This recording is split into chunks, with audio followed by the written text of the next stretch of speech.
Deadly Tarantula Girl, coming to you from my inside studio tonight with a very special guest, Mr. Frank Somma, who is the curator of the New York Insect Zoo.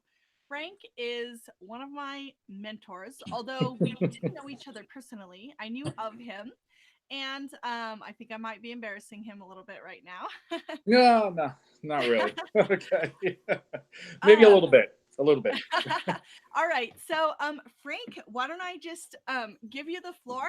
Tell us just a little bit. Pardon my furry critters that are going to be coming in and out. We're inside my home, so they might be Well, coming in and out of frame. well, Um, pardon my furry critters behind me. oh, I love them.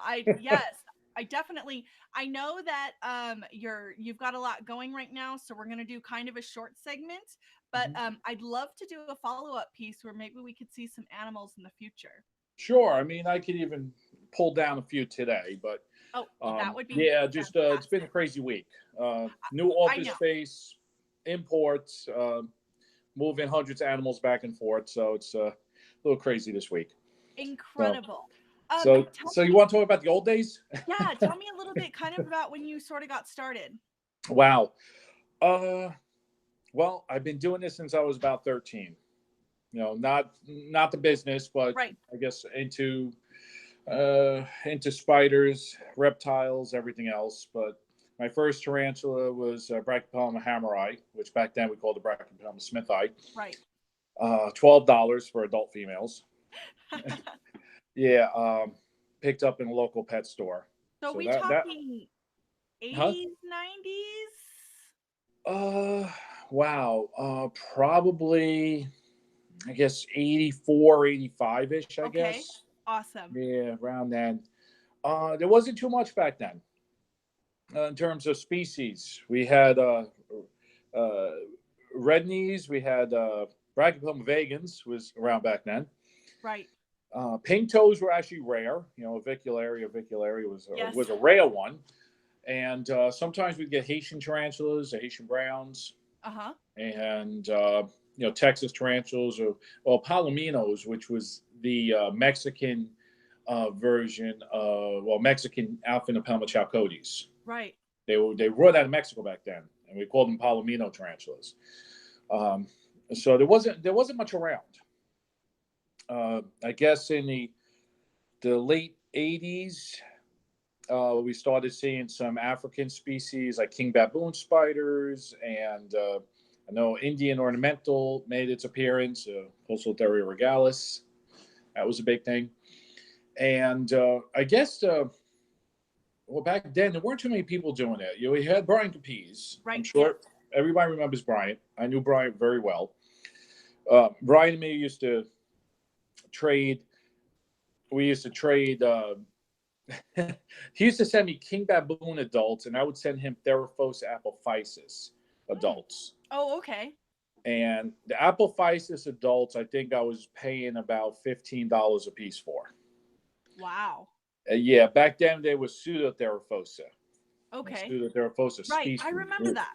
Yeah, we didn't. They weren't classified yet, so so we used to trade back and forth because I couldn't get king baboon adults in the quantity that Brian was getting. So we'd trade Uh-huh. one for one.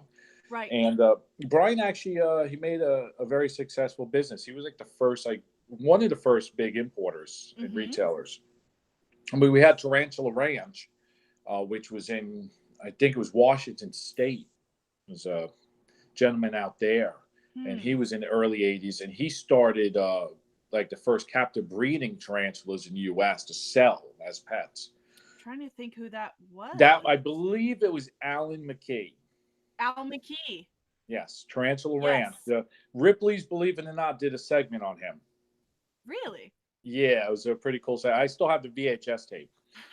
Um, yeah, so Bryant, yeah, he started doing a lot of importing, and I started importing, I guess '92, and was bringing in animals from Holland Wow. and and Britain. And at first, it was really just bringing in animals for myself Right. to breed, to work with, but after a while, it with the import fees and air cargo and fish and wildlife, it was a lot cheaper than it is Mm-hmm. today. But still, it added up. So I was like, well, I'm bringing in this. I might as well double the amount and you know put some up on the internet. But it So, was hard back then. quick question, Frank. Yeah. In those animals that you got imported, did a lot of them end up dying? Were they really parasite No, filled and things like that? no. These were, for one thing, they weren't wild caught imports. Okay. These were captive raised, captive bred animals from Germany, Europe. Okay. Okay. Germany and Europe have been doing this for a lot longer than we Right. Right. They're ahead of us, have. They're definitely. really ahead of us. And when you look at how their setups are, with I think with just getting the last few years of vivariums with the live plants and the bark, they've been doing that for years. You know, the whole shoebox thing was like it was an American thing. You know, put everything into a sweater box, put a water bowl, a piece of cork bark, okay. But they were doing naturalistic vivariums for a long time. So no, my shipments they were packed well. The animals were healthy. You know, they were captive bred animals. Uh huh. Um, and Yeah, so I started bringing things in, and I think petbugs.com was like the first like big internet thing, internet site for arthropods in general. And that was back when AOL was dial up, and you had to pay $20 a month for Wow. it. And then arachnoboards came about, Uh huh. and arachnoboards took over, and pet bugs kind of died off. And nowadays everything's social media. You know, I mean, we're doing this thing right now, Right. YouTube and Facebook, and it was actually Michael Jacoby that pushed me into doing fruit flies flying around here. Uh, yeah, Michael Jacoby actually got me into the Facebook. Okay. I don't know if you remember Michael Jacoby. Of course. Yeah, Spider Shop. Yeah, Uh Mike, huh. great guy. Yeah, he's one of the old timers. So he got me into the Facebook thing, but I had gotten out of tarantulas probably in 2010, around 2010 2009 was pretty much the end of tarantulas for me. Uh, and then I took a break for a while, and I got back into working with true spiders, randomorphs, huntsman spiders, orb weavers, widows, all those, because they were always my first favorite. Okay. And I like tarantulas, and I worked with a lot. At one time, I had several thousand adult tarantulas, um, and I brought in some species that were first time imports, and Posotheria metallica I brought in, it Okay. was the first time import, and Wow. Miranda, and Ephibolpus, the blue fang, The species. Phiononathus. Yeah, I hate common names, but back then we had to put a common name on everything. Right. So, Right. so it was my friend Tommy and me that made a blue fang skeleton.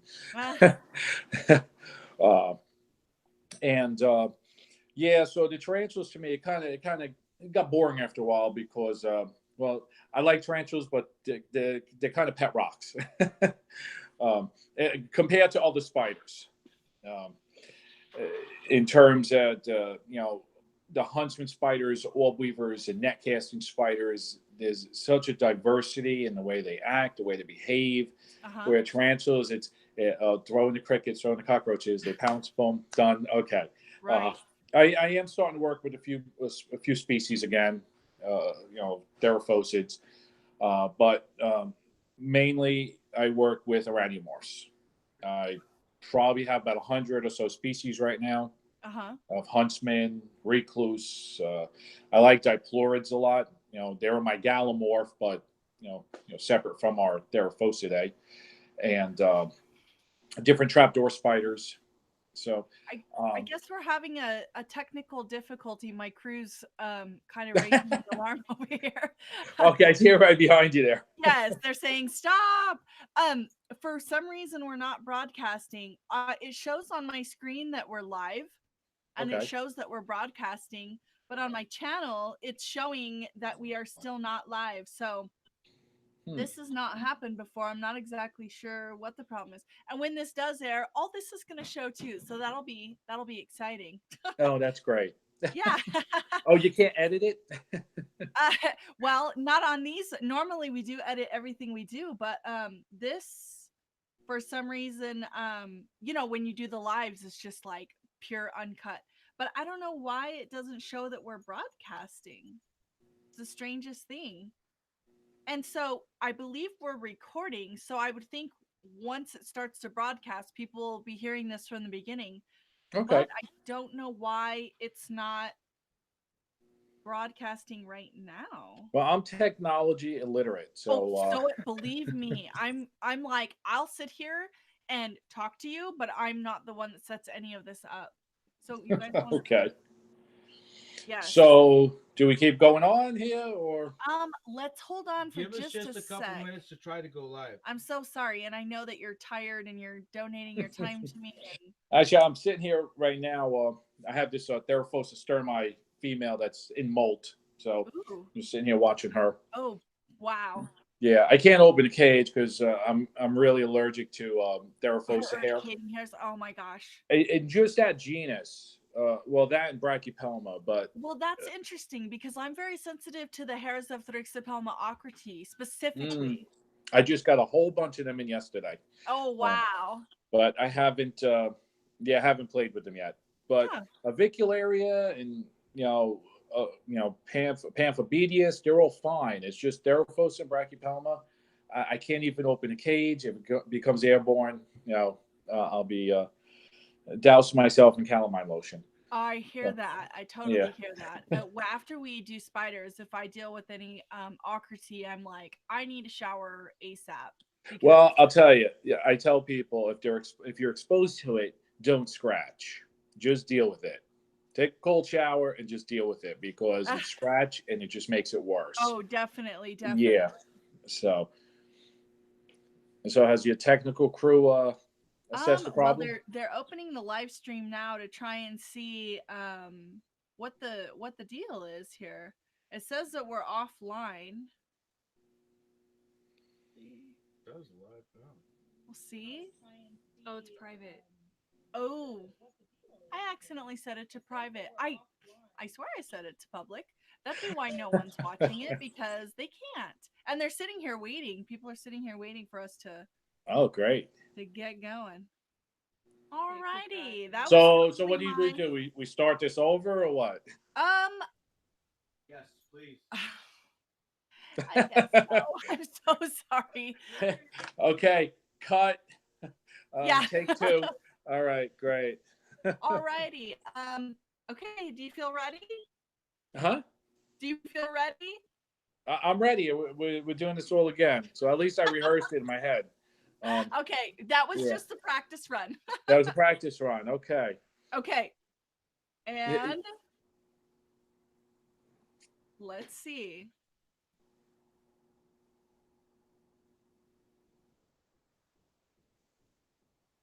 Are we rolling?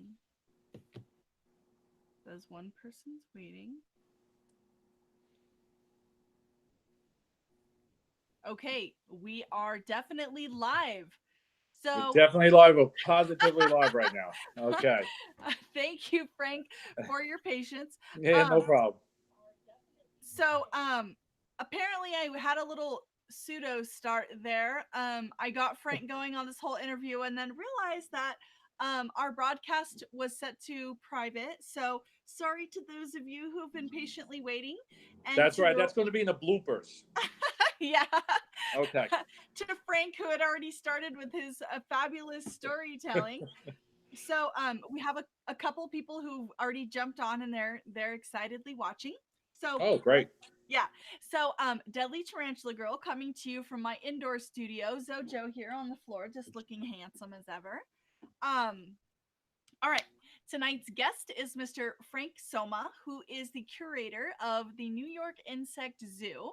This guy is absolutely incredible. He's one of my mentors, even though we had never met. Just someone I absolutely looked up to, and it's really funny. You're gonna crack up when you see his background. you're going to see that I am truly his little protege. Got names, same containers.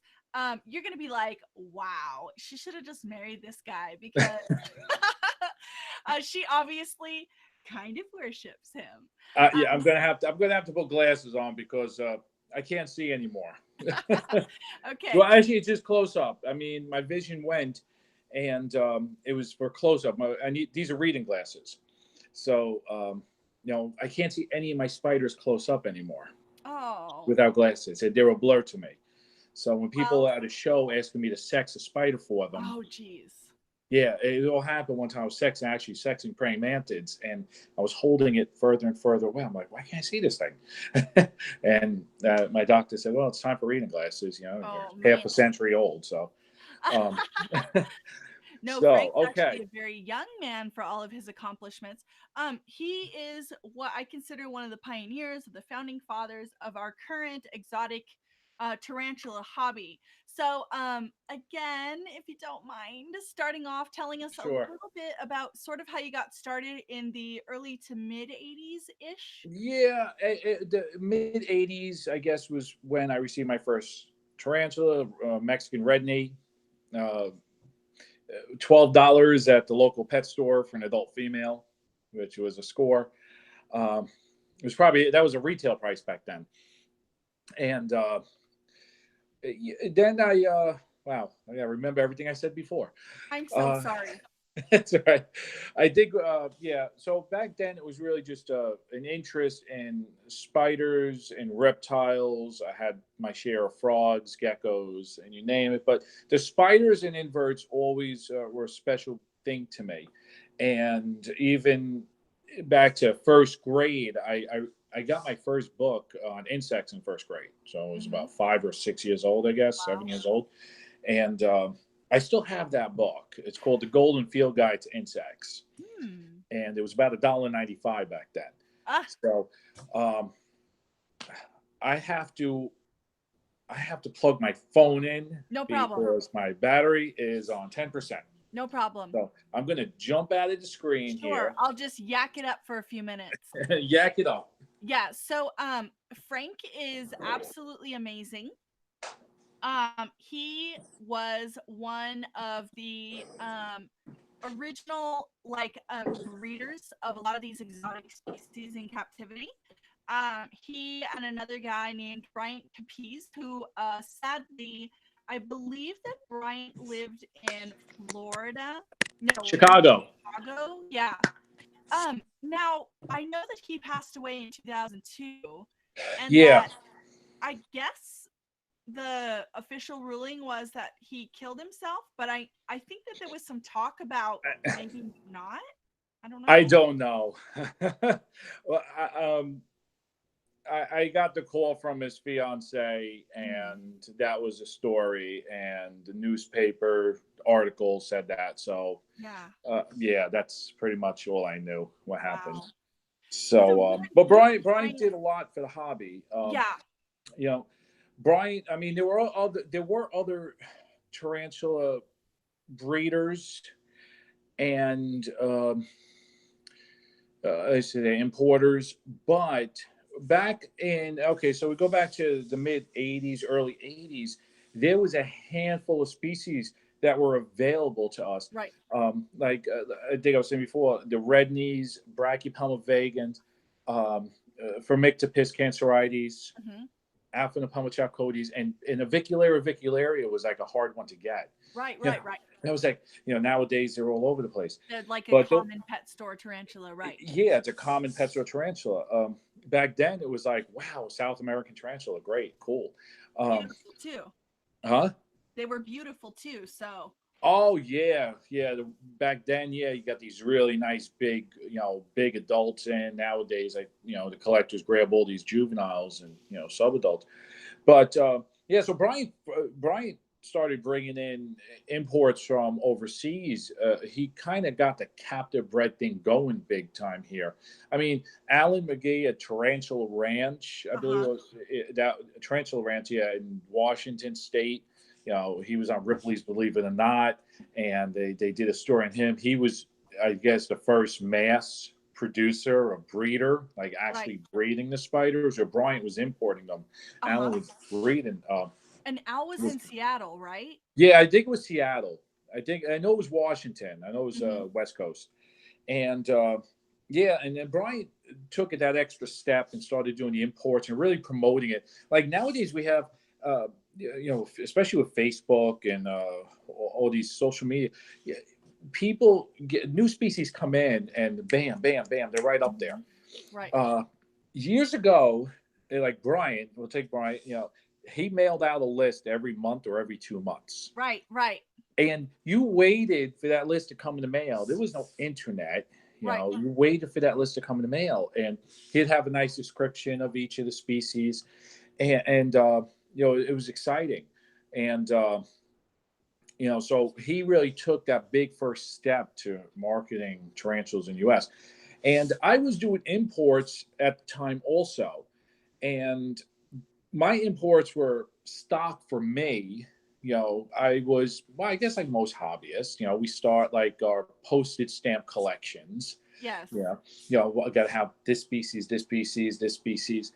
And then when the fees and air cargo, everything started adding up in the Fish and Wildlife, I was like, let me grab, 6 extras and put them up. Now, put them up, I said, like on AOL was a $20 a month service, dial up. Right. And petbugs.com was the first internet bug site or invert site. So I would put some things up there, and some people interested, some people weren't, but and then the arachnoboards came about, and they kind of really got things going. Right, which was a discussion forum, and people sell things there. It's still going. It's still going. I know with social media and Facebook, it's kind of taking a back seat now. I don't know who sits, in front of a computer anymore, looking, going on the internet. We just go on our phones, we go on Facebook, and Michael Jacoby got me into Facebook.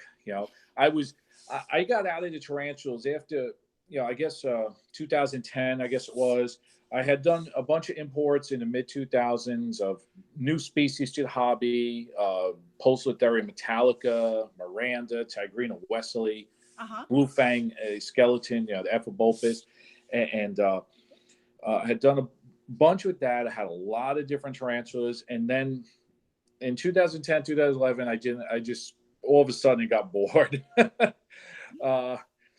and a couple of years later, I started working with my first interest with a Huntsman and a Widows and Orb Weavers, and I started getting them in, importing from other countries, and there wasn't a big calling for we'll call them true spiders, araniomorphs.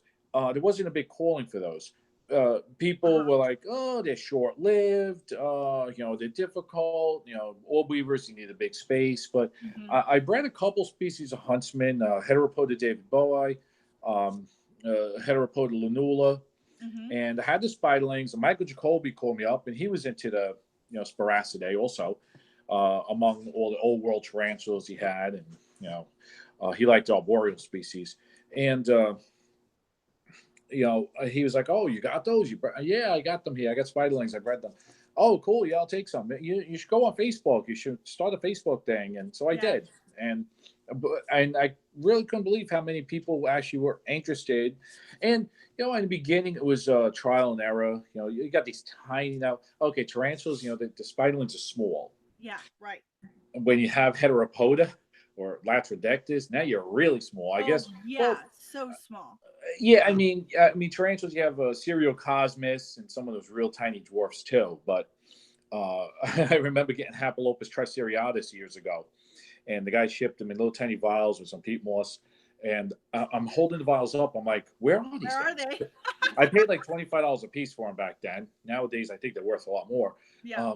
I'm looking. I'm like, where is this thing? I'm dumping out all the peat moss, and I'm like, oh, okay, there it is. The thing the size of a fruit. Yeah, I was like, it's the size of a fruit fly. What am I going to feed this? So, so I started really working with all the huntsmen, and I built up a really big collection. I think I have around 100 species of, huntsman, orb weavers, net casting spiders, wolf spiders, Cool. Tenids. I love the Tenids. Tenids, well, the most famous one or infamous one is the Brazilian wandering spider, Phenutria. But there are a lot of other Tenids like the red fangs, Pilotinus from Cameroon, really pretty spider, big spider, and Those some are of these, big too, aren't they? yeah, some of them hit, well, the red fangs hit about 4 inches, and Macrotinus hits about almost 6 inches, from Cameroon. And some of them do live for a few years, but I tell people, here's the thing: they since their life cycle is quicker, or shorter, well, shorter than like megalomorphs, it means they reach maturity quicker, and you can breed them quicker. Yeah, that's So, true. and unlike Theraphos today, where you have to wait for the male to mature, the female has to be ready, and then you breed them, and then you might wait 3, 4, 5 months before an egg sac's produced, and then another 60 days for them to hatch. The huntsman spiders, you can get them full grown in a year or so and have them breeding, and once a female is bred, she will produce multiple egg sacs. Oh, wow. So, like my Australian huntsmans will drop the first egg sac, will have 200 spiderlings. The second one may be close to that, and the third and fourth will be a lot less. But if you breed them again with another male, she'll start producing good egg sacs, like full egg sacs again. Wow. So, but that's her final molt. So, unlike my Gallimorphs, where the female is going to molt, each year, right? And after she lays that one egg sac, she's going to a few months go by and she's going to molt again. You're not going to get another egg. Generally, not going to get another egg sac. And I know there's some species you do, but so that's what I'm doing now. I mean, I also have a lot of centipedes. I like centipedes a lot. Always love the centipedes. What's the largest centipede that you keep? The largest species, well, we have our Peruvian white leg, which a lot of people call Gigantea. Galapagos is a big one, from Ecuador and Peru. It's a big black one. The largest one I've had was a true Gigantea. It was out of Venezuela back in 1991. And it was a Venezuelan one. And when it died, I measured it at 14 inches. That was with the terminal legs. So still a very big animal. Wow. So I like the centipedes. I've had some really cool scutagerids, which, here in the States we call them house centipedes, real long legs. Everybody sees them in their basements. But I've had some Malaysian and Indonesian species that are probably close to 9 inches with their legs. Yeah. Really interesting cave dwelling species. But I also, what else do I work with here? Amblypygids. Oh, cool. I have a lot of amblypygids. My buddy Tom Patterson has a ton of amblypygids. Tom, I also kind of got into the true spider thing. So now, we do a lot of work together. And he has a channel too, isn't he? Big Tom Spiders or something? No, I don't think Tom has a channel. I think Big Tom Spiders might be somebody else. Okay. Yeah. I don't think Tom has a channel. I mean, I could call him up right now and ask him. No, but he got into the whole true spider kick too. So me and him, we trade back and forth, and we've done some imports together. And good guy. But he likes his amblypygids. He probably has about 20 species of amblypygids right now. Cool. So, what else do I work with here? Various other things. Let me see. Looking around the room, I have some mantids. I always like mantids, but mantids are a lot of work. Yeah, they are. A lot of work. What do you feed most of them? What's that? What do you feed most of them? Most of what? The mantids or? Yes. Oh, mantids get flies. Oh, okay. Yeah. I go through blue bottle pupa and housefly pupa and fruit fly. I raise my own fruit flies, but the other species I just buy pupa. Okay. Crickets aren't the best thing for mantids. They spread a lot of disease that's transmittable to mantids. You can feed them roaches, but I find roaches, a lot of times they burrow into the substrate, and mantids are always near the top of the container. So But mantids, I hit 30 species at one point, and it was a daily, constant thing with the mantids. I couldn't go away for 3 days and leave the mantid. Right. So the spiders, I could go away. I do a lot of traveling. I go to Central America. I've been down to Mexico a lot, and most of the Caribbean islands. Wow. So I'm working on doing a few YouTube documentaries of my trips. So very cool. Yeah. Now, So you're a retired firefighter, right? I'm a retired firefighter. Yeah. So this invert thing that you were doing, it for you was always a side job because your primary career was as a firefighter. My primary career was a firefighter, and I've always done this on the side. Now I'm retired, I do it full time. But my business, New York Insect Zoo, is not a retail wholesale. I sell some of my stock off when I breed things that have too much, but my primary business is school lectures. Oh, cool. Yeah, I visit probably about 50 or 60 schools a year, and probably do about 300, 400 lectures a year. Wow. For elementary mainly, elementary and middle school. And I go to the school, I bring a bunch of my inverts, I speak to the kids for an hour, and then go to the next class. So that's my primary business. Oh, wow. Is lecturing and also supplying insects and spiders. Well, I used to supply them to the movies, movies and TV shows.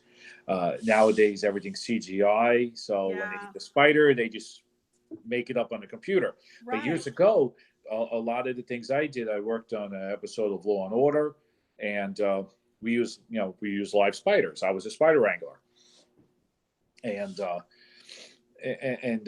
so that was a big thing. And it was also in the process of writing a book on care of true spiders, which maybe one day I'll finish. So at this time, you don't have any published books, do you? No published books. Like I said, one day I'll get to finish it, and then I'll get it published. I've had some articles done. I know Jacoby had this thing. I think it was Mike. Yeah, he was doing a Tarantula magazine. I think it was. Let's see. Now it was Dale Lunt that was doing Tarantula Times. Do you remember anything about that? Dale Lund. Wow. I'm kind of dating myself here. Yeah. Dale Lund. Wow. Okay. Yeah. I know he did something, and I don't know if it was Dale or who's the other one. John. They did 2 TFH books back then, and I think Dale Lund did one. I think it was called All About Tarantulas, and it was a hardcover TFH book. And I think John Browning, I think, was the other one. And Dale started the American Tarantula. Yes, he did. Yes. Okay. Yep, he started the American Tarantula Society. Yeah, and he did. I know he did something. He was doing something. It was some type of forum he was working on. Or published back then. Yeah, I had some copies of those really old ones, but we had a storm here years ago. Sandy hit us. Okay. And my house was under 6 feet of water, so I lost a lot of my old literature. And I had every issue of the ATS forum. Wow. So here's a lot of books. Another throwback for you. Did you ever work with Mark Hart? Yeah, Mark Hart, West Coast Zoological. Yes. He was in Cal. I think he was on the West Coast, and then he moved to Pompano Beach. Yes. Yeah, I went to see him in Florida one year. Really? Yeah, Mark, nice guy, Mark. Yeah, he. I remember when I went to his place in Florida, he had. Let me see, the first shipment of subadult and adult Megaphobema robustum. Ooh. And Pamphobedius, I remember going there, and he had just gotten a shipment of like 200 Pamphobedius fortis, all adults. and I remember he had probably one of the largest Lasiodora parrot I've ever seen in my life. Really? How big? It, I'm not going to go this whole instinct there because everybody's going to be debating. Oh, did you put a ruler next to it and take a picture? No, I didn't have a ruler, but Yeah. I'll tell you, it was probably bigger than any of the Theraphosa I had seen. It was a real monster female. He had a real old female. And at first, when he took the cover off, I couldn't believe how big it was. I was like, its legs are as thick as my pinky, and I got a big, thick pinky. God. Yeah. Wow. So. Big animal, but yeah, Mark. Yeah, I remember Mark very well. Yeah. Did you ever get to meet Anne Frank Webb, the author of The Proper Care of Tarantulas? Anne Webb. No, I never got to meet her, and that name, well, she sounds very familiar too. Anne Webb. Anne Webb. Okay, that was her actual last name too. Yeah, she worked at the museum. I think she worked at the museum, Anne Webb. She was a curator. Okay. But no, I never got to meet her. There was another silly guy that I would get stuff from. All I remember was he went by Mascareño. He was from California. Pierino Mascarino. He considered himself a real movie star because he'd had. Yes, he was in one episode of Seinfeld. Do you remember him at all? Huh? Do you remember him at all? Yeah, he had an incredible price list. Yeah, Mayor Mascarino. He would send out a price. See, he was another one that sent out a written price list, but he wrote it in a way it was almost like poetry. And I remember Heteroscorcha maculata, the ornamental baboon tarantula, starburst baboon, whatever they call it nowadays. He had this like paragraph written on it. He's like, from the deepest reaches of Africa coming down from the trees, the black and white, tree dweller, and he had this really interesting way of writing a description of everything. But yeah, he was into it for a while. I remember him being on Seinfeld. He played a priest on Seinfeld in one of the episodes. Very funny. Yeah. I remember Mascarino. He was very flamboyant. Yes. Yep. Yeah. There were a few people back then. I think Paul Becker.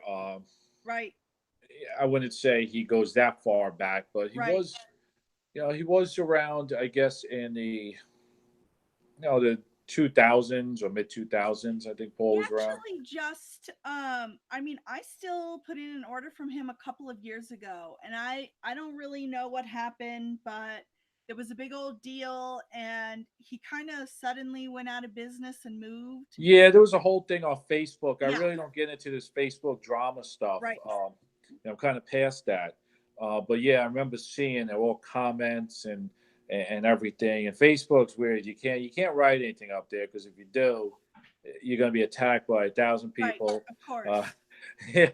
So I when I first got onto Facebook, I was people would be posting pictures of a tarantula, and this is what I got this is this, and I'd go up and put a comment saying, no, it's this. And then I would they'd fire back like, well, this is what I bought it as, so this is what it is. And I'm like, well, sometimes you buy something and it's not what it is. Right. And then I find out that the person's like 20 years old, and I'm thinking, okay, you know what? They have no idea what. They have no idea, so I'm going to end it, and okay, just let you believe what you want to believe, Listen, I tell people you learn. This is something that you never know everything. You learn every day. You learn something new. And even me, I've been doing this for a long time, and every day I learn something new. Right. Speaking to somebody that has more expertise in that particular thing than I do. Right.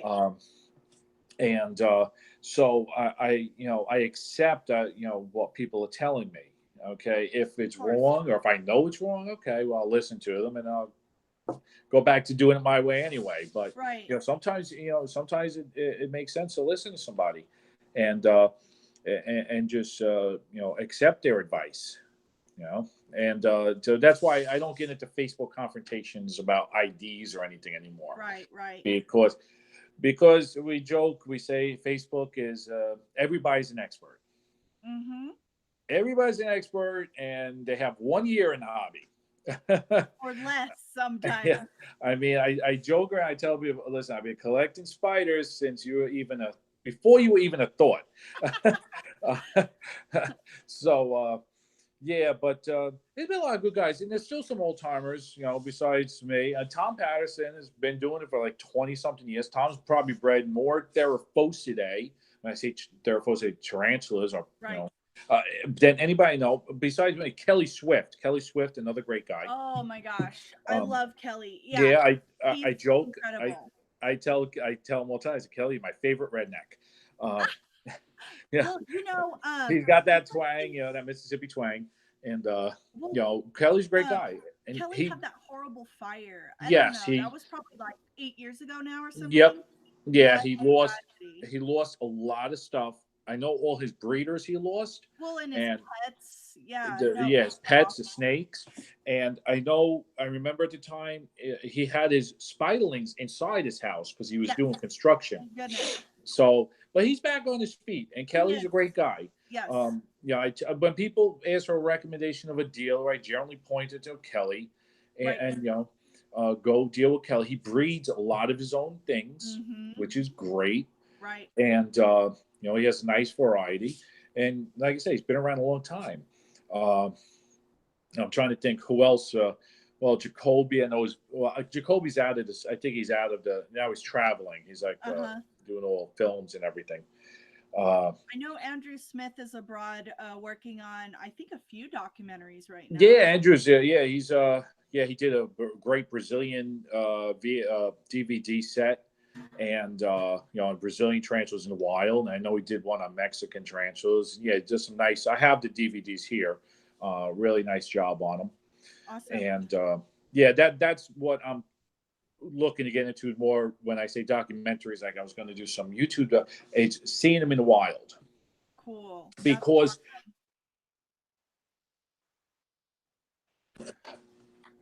Okay. Sorry, that's my phone. Yeah, you went dark for just a second there. It was like I went dark. Yeah. It's not like I'm in the movie in the TV show 24. I'm going dark. You were saying you're going to do some YouTube documentaries. Yeah, on seeing them in the wild because a lot of people like it's they keep the spiders in a tank. They set it up to the best of their ability, right. On what they've read and what they've seen. And the internet, there's tons of misinformation out there too. True. Lots of it. I can't stand it, but you know what? It's up there. I mean, Google, put in the name of a spider and see all the pictures that come up. Half of them aren't even that spider. Right. Yeah. So the internet is a lot of misinformation, but there is some good information. And people, they set up their spider, their tarantula in a nice tank and try to do their best. But when you actually see them in the wild, and another thing I see too is have people, they overfeed their tarantulas. Like they see a spider with an abdomen that's not that big, and they're like, "Oh my God, it's starving." Well, when you see wild tarantulas in the wild, they're not these big, chubby things. Right. They're lean. I mean, how often they don't have crickets dropped in their burrow every week. Yeah. So I mean, I've seen Semopoeus in the wild, and and then I see comments about well, why isn't my Semopoeus digging? It's supposed to be arboreal. Well, things in captivity. When things are in captivity, it changes things. It changes them. So so it's digging into the substrate and silking it up, making its tube, but that's because it's stuck in a jar or in a tank. In the wild, they are actually up in trees. Right. You see them, and it's great. You go out at night and you'll see them sitting on the tree, on the bark of the tree, and you go near them and they dart right into the web tube. So I wanted to do some documentaries, some little videos on what they look like in the wild. And there's a lot now. A lot of people, I see a lot of Europeans are doing it now. Oh yeah. I think this bird spider CH. yeah, he does a lot of YouTube, and he does he travels a lot. He's been to Malaysia and South America and Mexico, and Morocco, and he does these nice little videos, and you actually get to see how they live in the wild. Yeah, so that's something I want to work on. So really quick, Yeah. my viewers who are commenting are number one saying that Tom Moran does have a channel, but that he doesn't upload a whole lot. That Big Tom Spiders is oh no, I'm sorry. Tom Patterson does upload. Big Tom Spiders is Tom Moran, but somebody else is saying Frank Somma for president. So keep Oh, so do you have great destinations in mind for where you'd like to go and film? I kind of like the New World. Okay. So Central America, South America. I think there's a big diversity here, and I'm familiar with going to those countries. Okay. So that's what I want to stick to. I mean, Malaysia sounds great. Africa, maybe South Africa would be maybe one day, but I'm just impatient. I just can't imagine sitting on a plane for 15 hours. But if I do Australia one day, I guess I'm going to have to sit on a plane for a long time. Yeah, so probably Central. I like going to Central America and South America and Caribbean islands. There's a lot of new species still being discovered down there. I mean, well, look at all this whole Brazilian stuff going on. With, Carabina versicolor, Elaria versicolor. Mm-hmm. There's only a very small natural habitat, like 100-mile square radius on the island of Martinique where those animals live.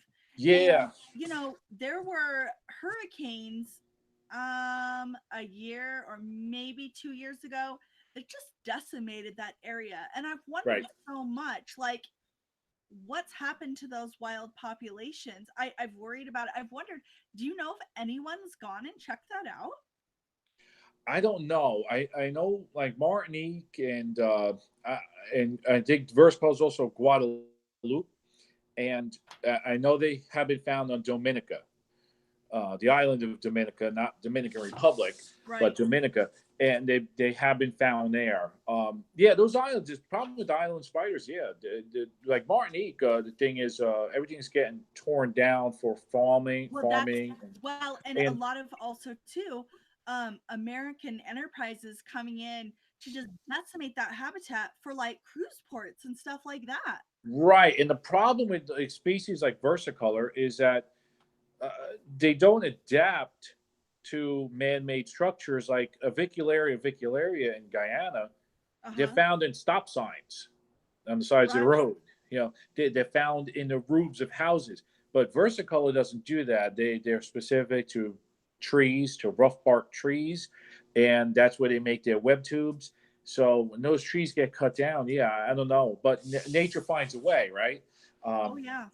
Yeah, I know. Jurassic Park, thing there. So will they adapt? They might adapt. I mean, the whole thing with Sri Lanka too, with the folks. I mean, listen.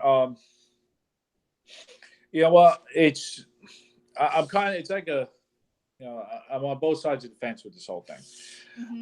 The Brazilian thing that's happening right now. Everybody's talking about it. Brazil, they haven't exported anything. It's not a new law with Brazil. This Brazilian law, this has been in effect for 30 something years, 40 years. Right. So it's nothing new. And then I see all these comments from people saying, well, Brazil, we should make them change their laws. We're not going to make them change their laws. That's their country. They make their own laws. That's their country. So that's their law, and that's it. Fish and Wildlife is enforcing it now. They're enforcing it now. Does it suck? Yeah, it sucks, but they're enforcing it. So Brazil is chopping down hundreds of acres of rainforest every week. Exactly. So I mean, so to me, I would say, hey, talk to Brazilian government, maybe get some breeding facilities going. Oh, yeah. They did it with iguanas, right? In El Salvador, the iguana farms.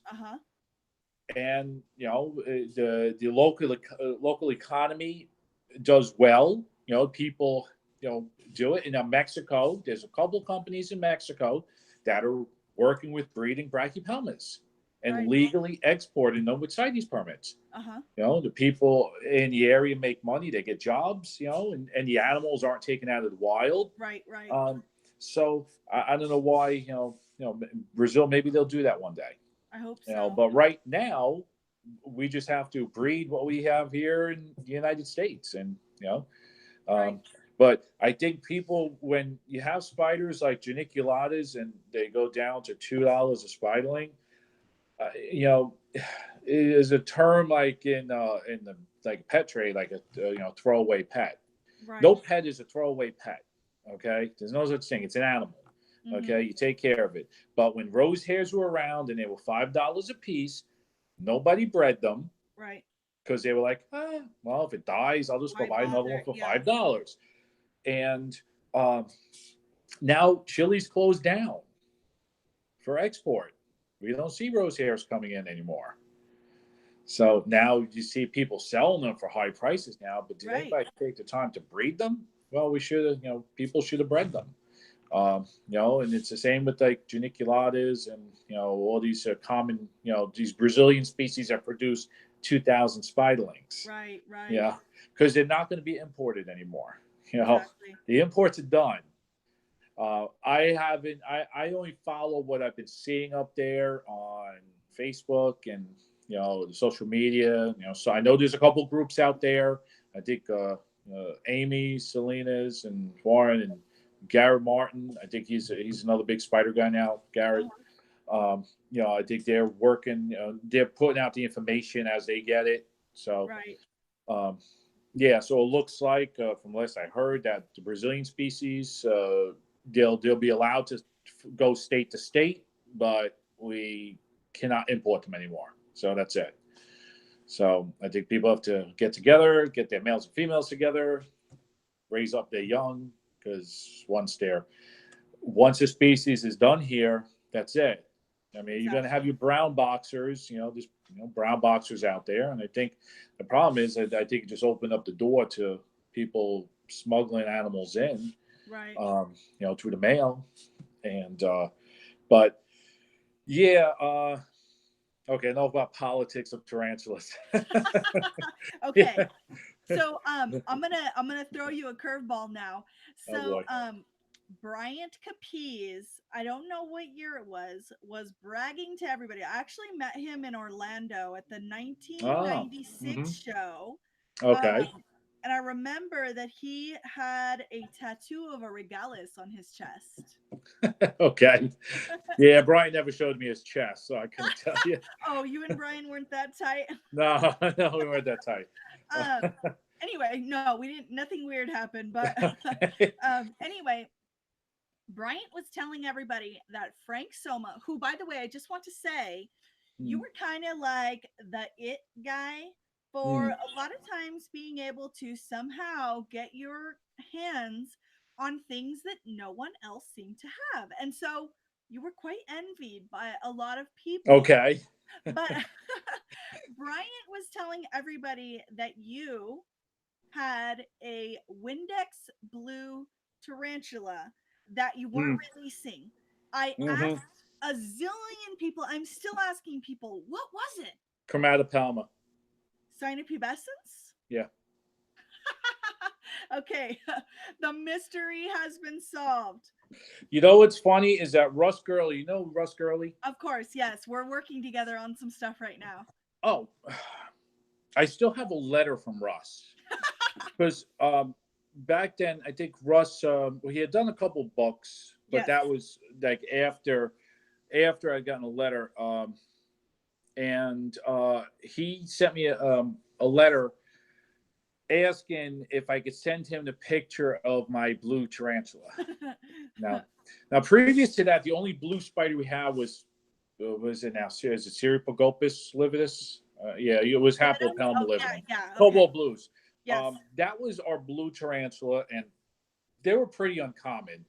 They weren't. They were $100 spider for an adult female, and that was like. That wasn't a pet store price. That was like the wholesale import price. So they were pretty uncommon. And somebody I knew had gotten the chromatopelma, and I got hold of it. And it was funny because you mentioned Brian. I got an egg sack, and I think I sold them the spiderlings for like $7 a piece.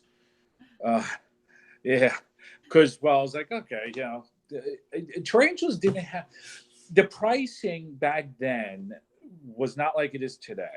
Um, new species to the hobby weren't hundreds and hundreds and hundreds of dollars. Right. Like Brian brought in, I think, the first Pulsatharia rufilata, and he had 1 inch, spiderlings, and I think he charged me $30 a piece. I think they were on his list for like maybe 45, and that was like a new species, and it's a gorgeous spider rufilata. Yes, definitely. So we weren't thinking hundreds of dollars for a spiderling. We were like, I'll get $7, $8, $10, and it was that was Chromatopelma. Yeah, back then, when he put them on his list, and they were Delopelma. Delopelma cyanopubescens. Interesting. Yeah, and then I guess how revisions always getting done. Oh yeah, I mean, like Gramistola, like rose hairs became Phrixotrichus at one time. Phrixotrichus, and we were like, oh my god, Gramistola is so. Do you remember the first proposed scientific name for Brachypelma auratum? Did you ever hear anything about that? It's funny. Well, I think Brachypelma one time was Euathlus. Well, and do you remember what somebody wanted to call auratum? No, I remember when auratum came about. I remember when it hit Europe. Which somebody wanted to name it Brachypelma flamius, because the flame knee. Oh yes, flame. Yes.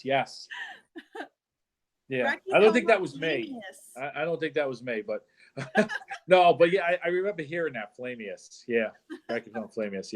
Yeah. So your powder blue mystery spider it was Chromatopelma, Delopelma back then, and and Russ eventually got some wild caught ones had come in, and Brian had sent Russ a picture or gave Russ one, and it made his second book, the second book he did.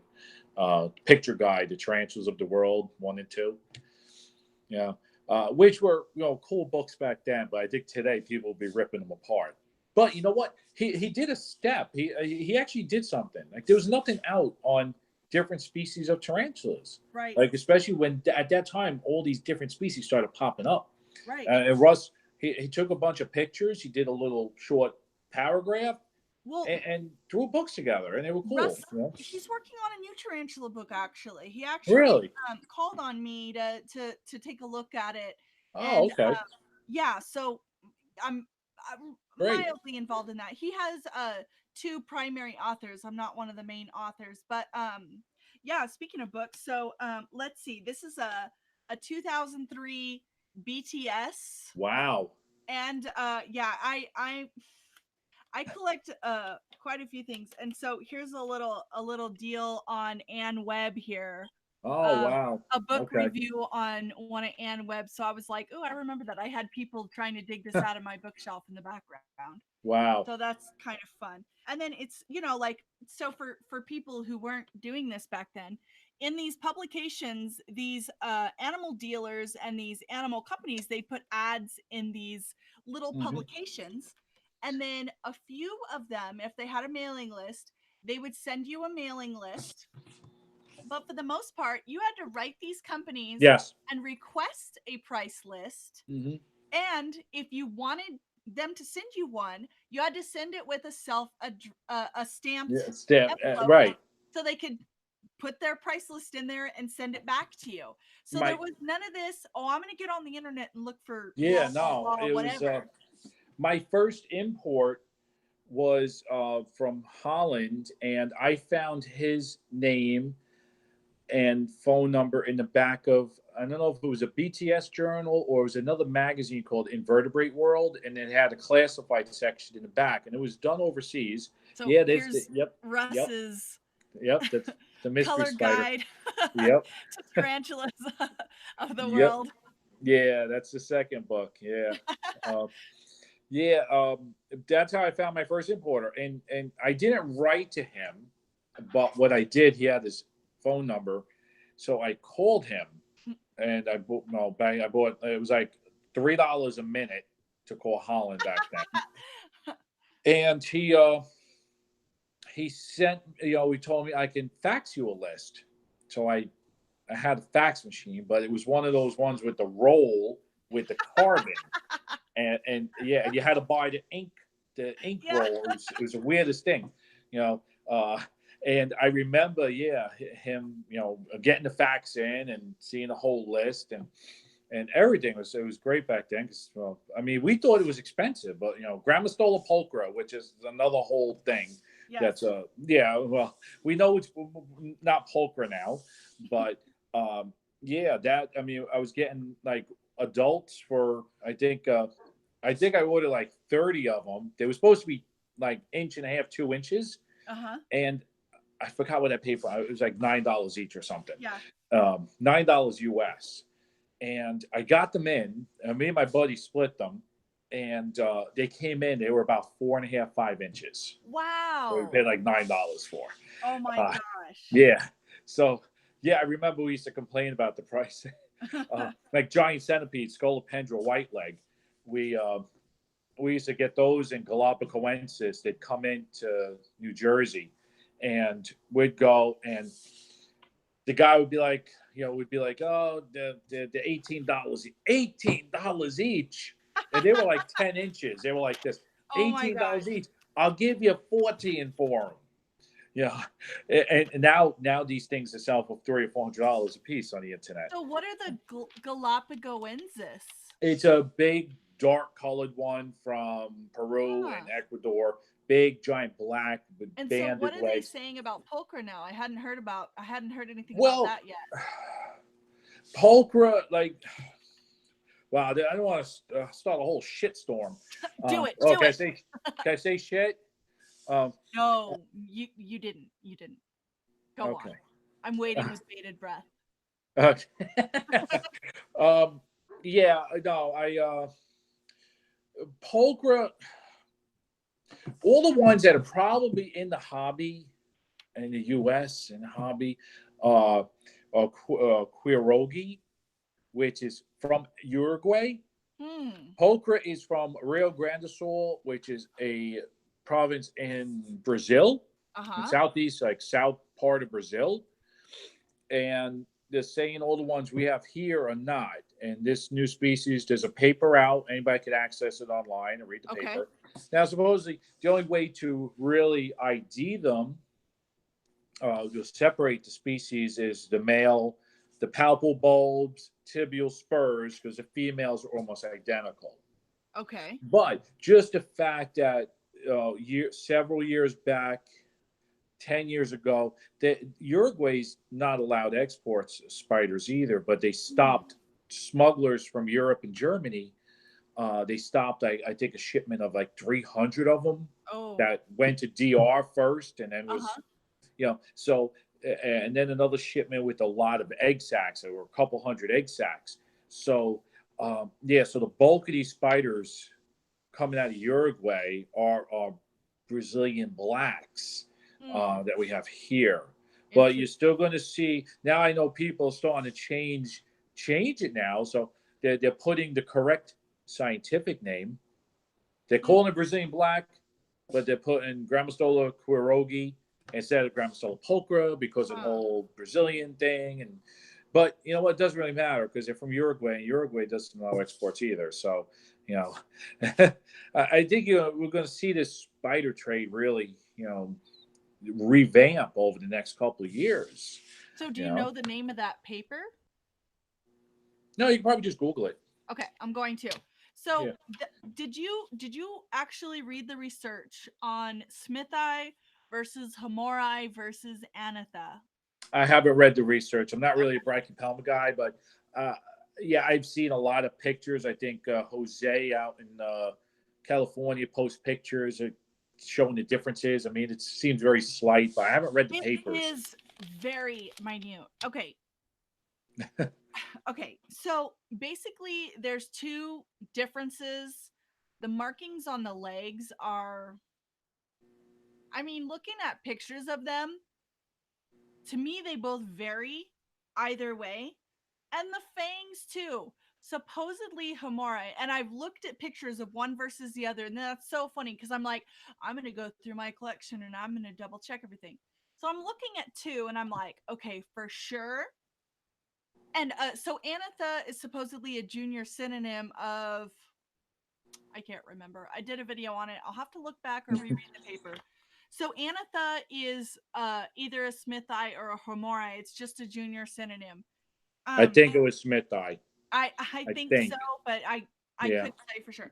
Anyway, so Anatha supposedly has a very slight red stripe going down the fang, and Smithii also has it, but it's not as distinct. So I've got these two animals side by side, and I'm like, okay, this one's Homori for sure. This one's Smithii, and I mean, I'm like looking. I'm looking. I stand back. I look at the labels. They're clutch mates. Those animals were the same species, and to me, well, you could have color variation among among the same exactly, species, and it's so slight. yeah, I mean, I know at one point with the Anita back years ago, they were saying one was a highland and one was a lowland version of Right. Brachypelma smithii. So, I mean, yeah, color variations do exist.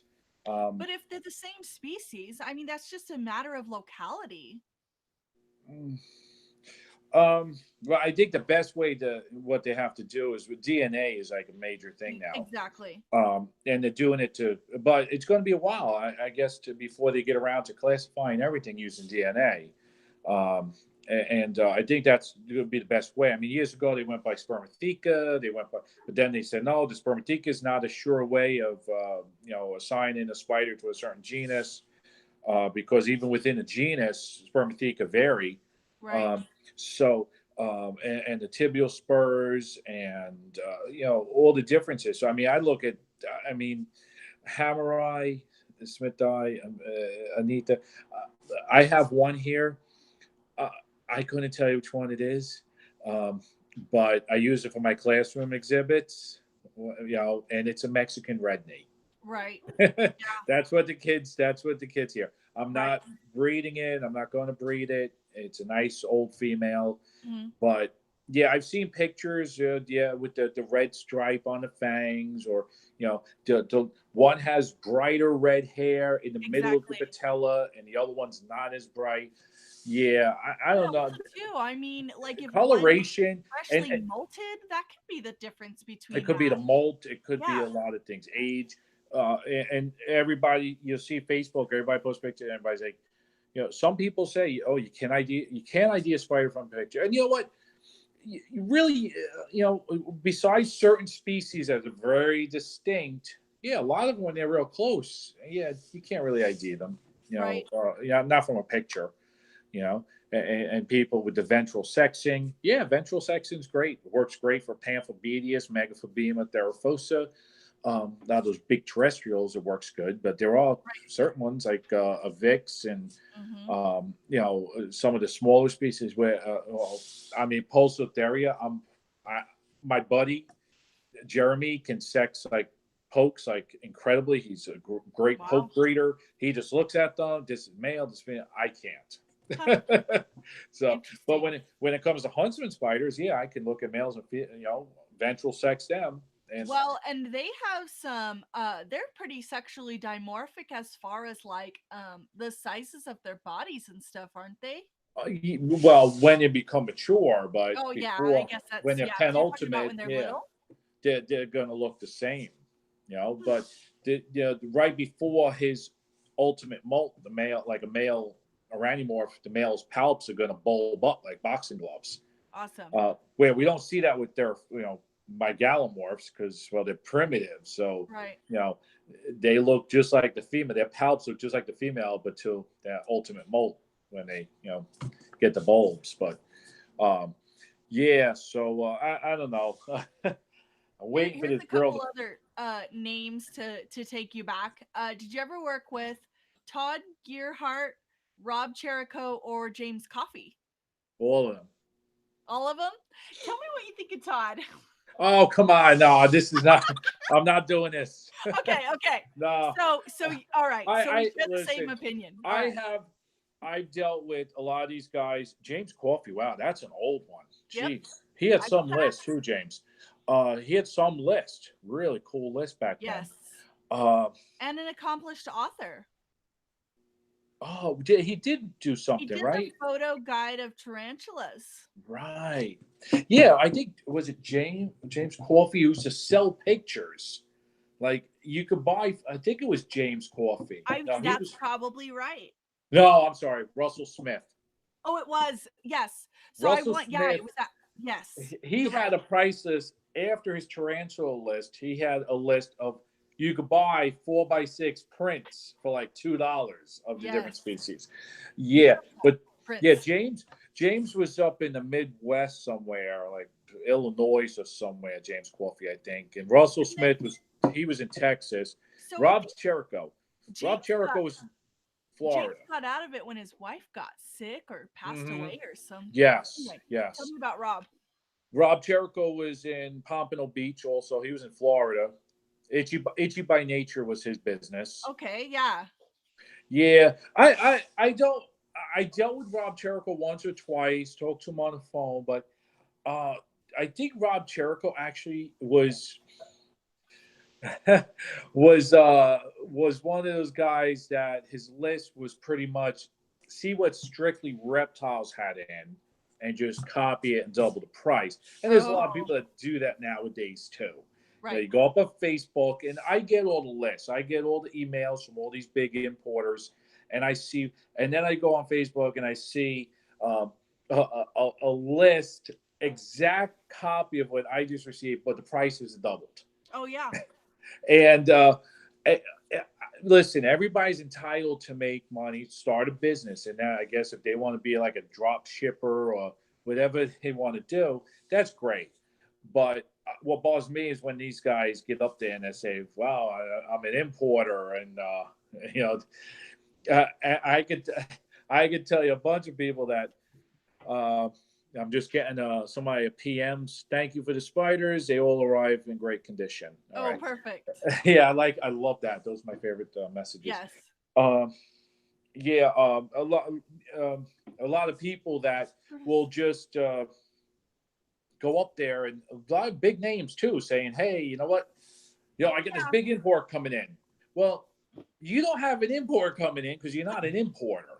Okay, I import. I just received an import the other day, yesterday, and you know what?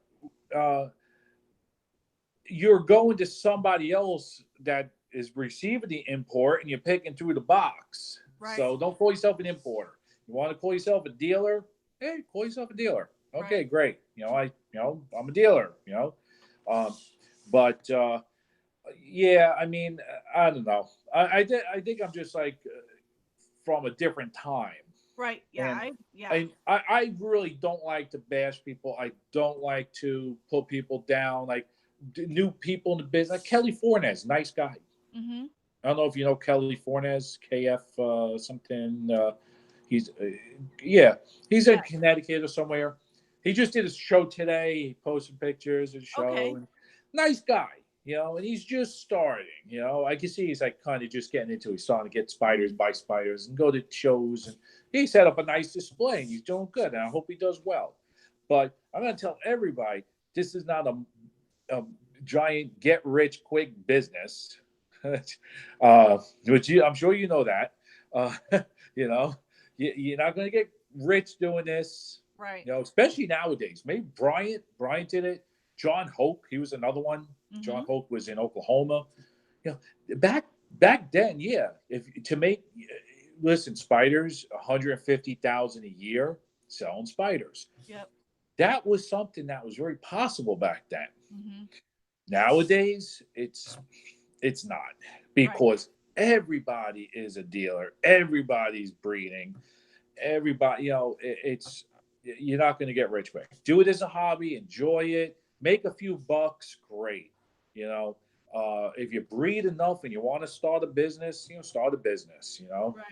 But and a lot of these people out there too. I mean, I have a legit business. I tell people, you want to do it right, get yourself a business license, get yourself a tax number, do it right.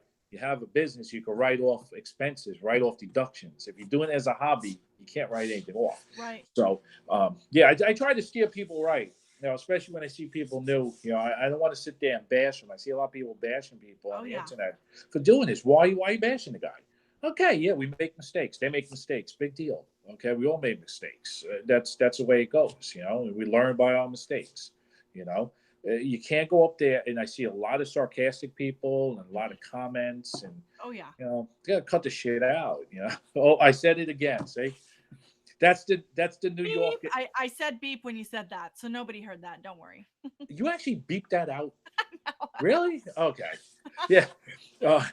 Yeah, that's the New York. That's the New York in me. Before you said it. What's that? I knew everything you were going to say before you said it. Oh, really? Okay. Yeah, that's the New Yorker in me. As John Apple would say, another old timer. You know John Apple? I recall the name. Yeah, John Apple, the old man.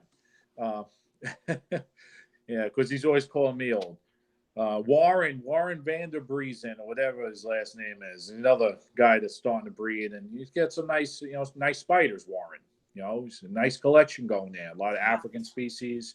Yeah, he's going to do well. He's got the right attitude. So that's good. I mean, we need. So in my opinion, I feel like we have a responsibility as people in a developed nation to kind of watch out for the planet. And one of our responsibilities is not to be a jerk, to be supportive and caring toward other people, and to also do what we can to preserve these species, because I'm sure that, obviously the plight of our planet is, we're in terrible shape. I don't know if you've ever read Dave and Tracy's newer book. I think it's called The Invisible Ark. It's The Invisible Ark. I guess that's just the title. It's right there, The Invisible Ark. Okay. Anyway, it's basically talking about the benefit of people in the private sector having the legal privilege of being able to own leopard geckos, reptiles, exotic plants, invertebrates, all this stuff. Yeah. Because, every little 10-year-old kid that has 2 leopard geckos and every old lady who's raising orchid plants, all of us together, we are the invisible ark. From the little bitty guys that just have a couple critters to very big hobbyists to the professional dealers, all together. Well, we all start somewhere. Yeah. We all start with that one leopard gecko, that one pink-toed tarantula. We all start somewhere. Right. Yeah. So what they say is that basically some of these species they're not likely going to survive in the wild. They ultimately may go extinct. And so that we have a responsibility to, take a few from the wild if necessary, but to learn how to care for them in captivity, learn how to reproduce them in captivity. And so one thing I started doing with my channel, which really to me was a little bit different, was I would tell my viewers everything that I knew about breeding and keeping and incubating a specific species, which that was kind of taboo, because historically, why are you going to tell anybody your secrets? If you were able to breed and reproduce a species, don't tell anybody what you did, because then they're going to be able to do it too. But okay, now I understand what you're saying, because years ago it was like that. If you bred something like years ago, we'd get shipments sometimes, and every spider was a male. Everyone. Exactly. And that was the breeder trying to hold on to. Okay, it becomes like a money thing, I guess. Right. But you're right. You do need to explain, and you should share. I do now. I share. Listen, if you want to breed it, this is what you have to do. Right. And just because you're sharing breeding information with somebody doesn't mean they're going to all of a sudden produce thousands and put you out of business. That's right. Listen, breeding spiders you know, is not the easiest thing. You know, It's an art form. it's not putting a male into a female's cage and wow, I'll get. Yeah, some species it's easy. Or minia, you know, you could put a male and female together, and generally a month later you have an egg sac. Great, Right. but there's a lot of them out there that are not easy. I mean, you know, Pamphobedia, Poke Metallica. Yeah. Yeah, I mean, more and more people are breeding them. True. I know Kelly Swift has produced several egg sacs. I know Tom Patterson had this awesome communal. I go over his house. He has this like big like 20-gallon tank with a big piece of cork bark in the middle, but the back was hollowed out. It was like a half. You look around the back, he had about 50 or 60 like 3 to 4 inch Poke Metallicas. No kidding. Were they awesome? were they siblings? Or Yes, did you throw them all in there together? Yes, they were siblings. Yeah. And the pokes, he's done that with a lot of pokes. He's done it with Poke Smith-Eye too, where he had a big communal. And they're siblings, and they do great together. Wow. And they're probably found that way in the wild too, in groups. Well, I know that the now I'm spacing the scientific name, and I usually don't even remember the common names. The Socotra Island blue. The Monocentropus balfouri. That was another first-time import I did back in 2000 and like 2008 or 2006. I brought those in. Nice. And yeah, it was probably one of the more expensive ones I ever paid for. I think I paid $180 a piece for them, and they were about a half an inch. These little gray things. But and back then we weren't even like. I paid so much. I was like, I'm not putting these things together. No way. You know?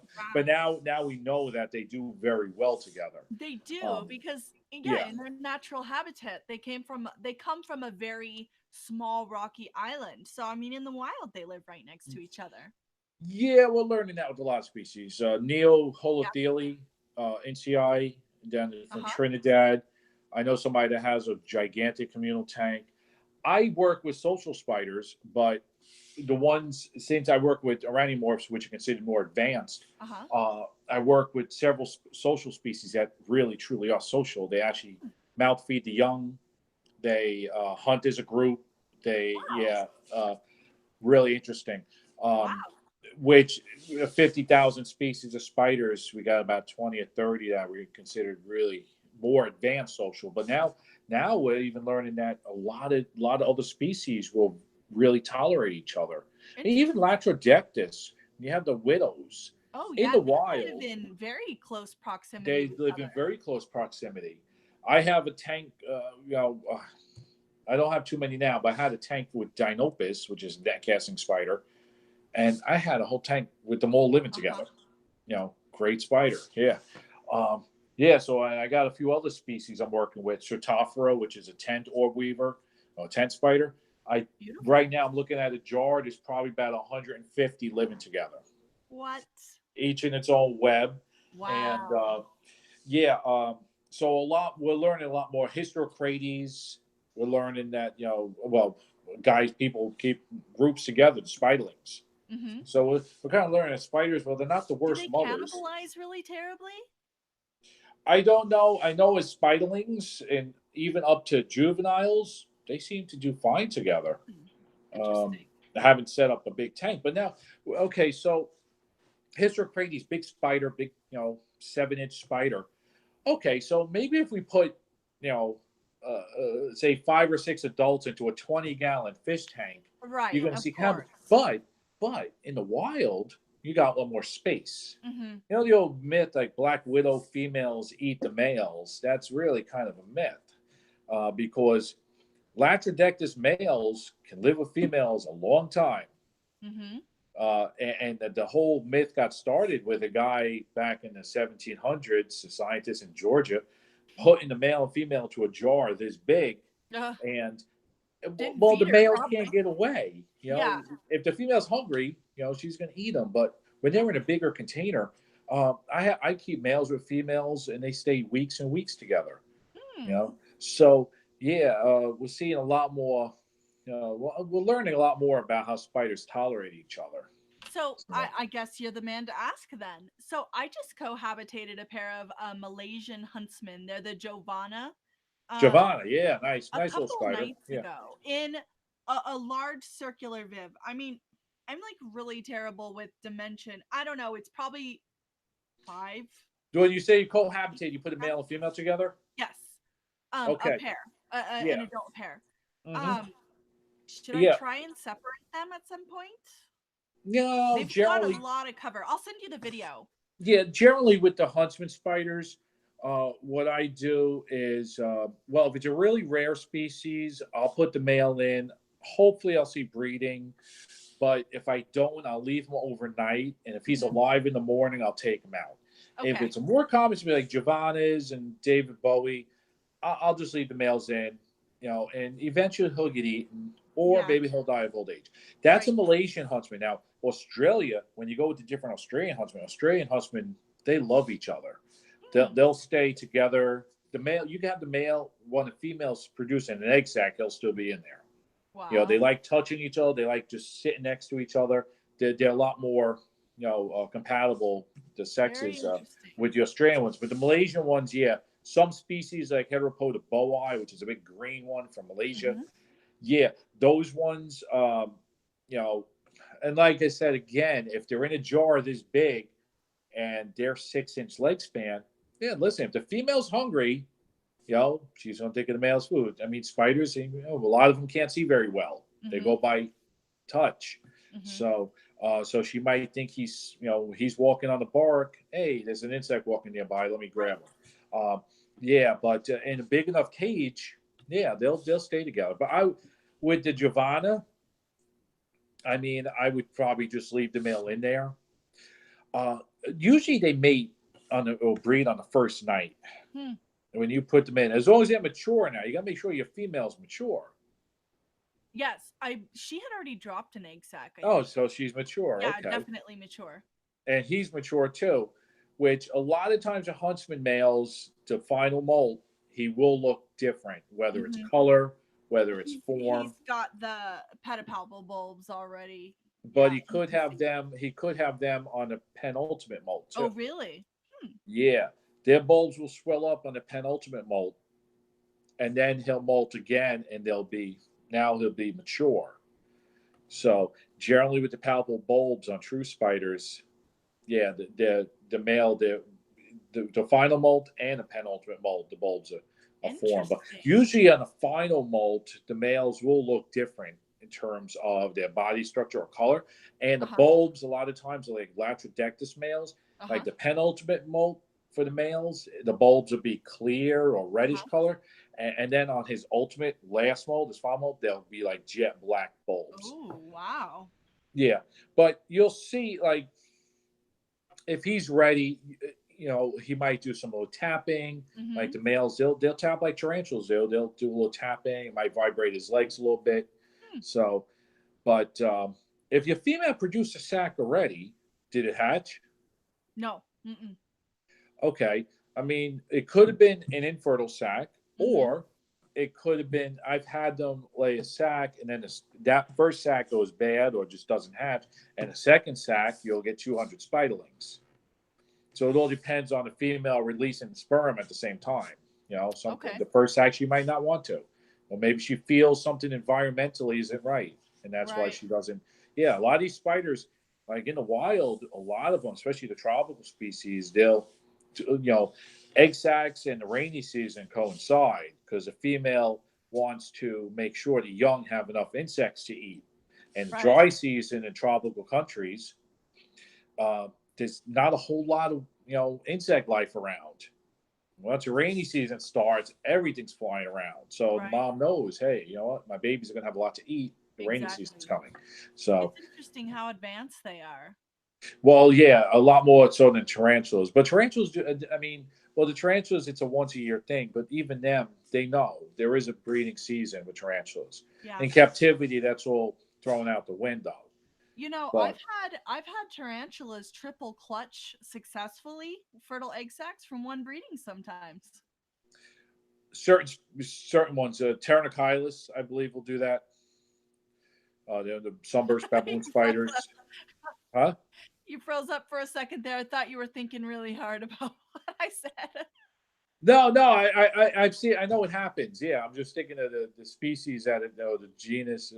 That I know Tarantulas. Like OBTs, I guess we That call them might have nowadays. been what it was. I'm trying Yeah, to the OBTs remember. will triple clutch. From one breeding. Yeah, I had a massive reproduction from that female. It was crazy. That's one we should breed. That's one we should breed right now. Yeah. Yeah, because Tanzania, where those spiders were exported out of, is not opening up. They've been closed for 2 years, and they just voted they're not opening up for export again. Hmm.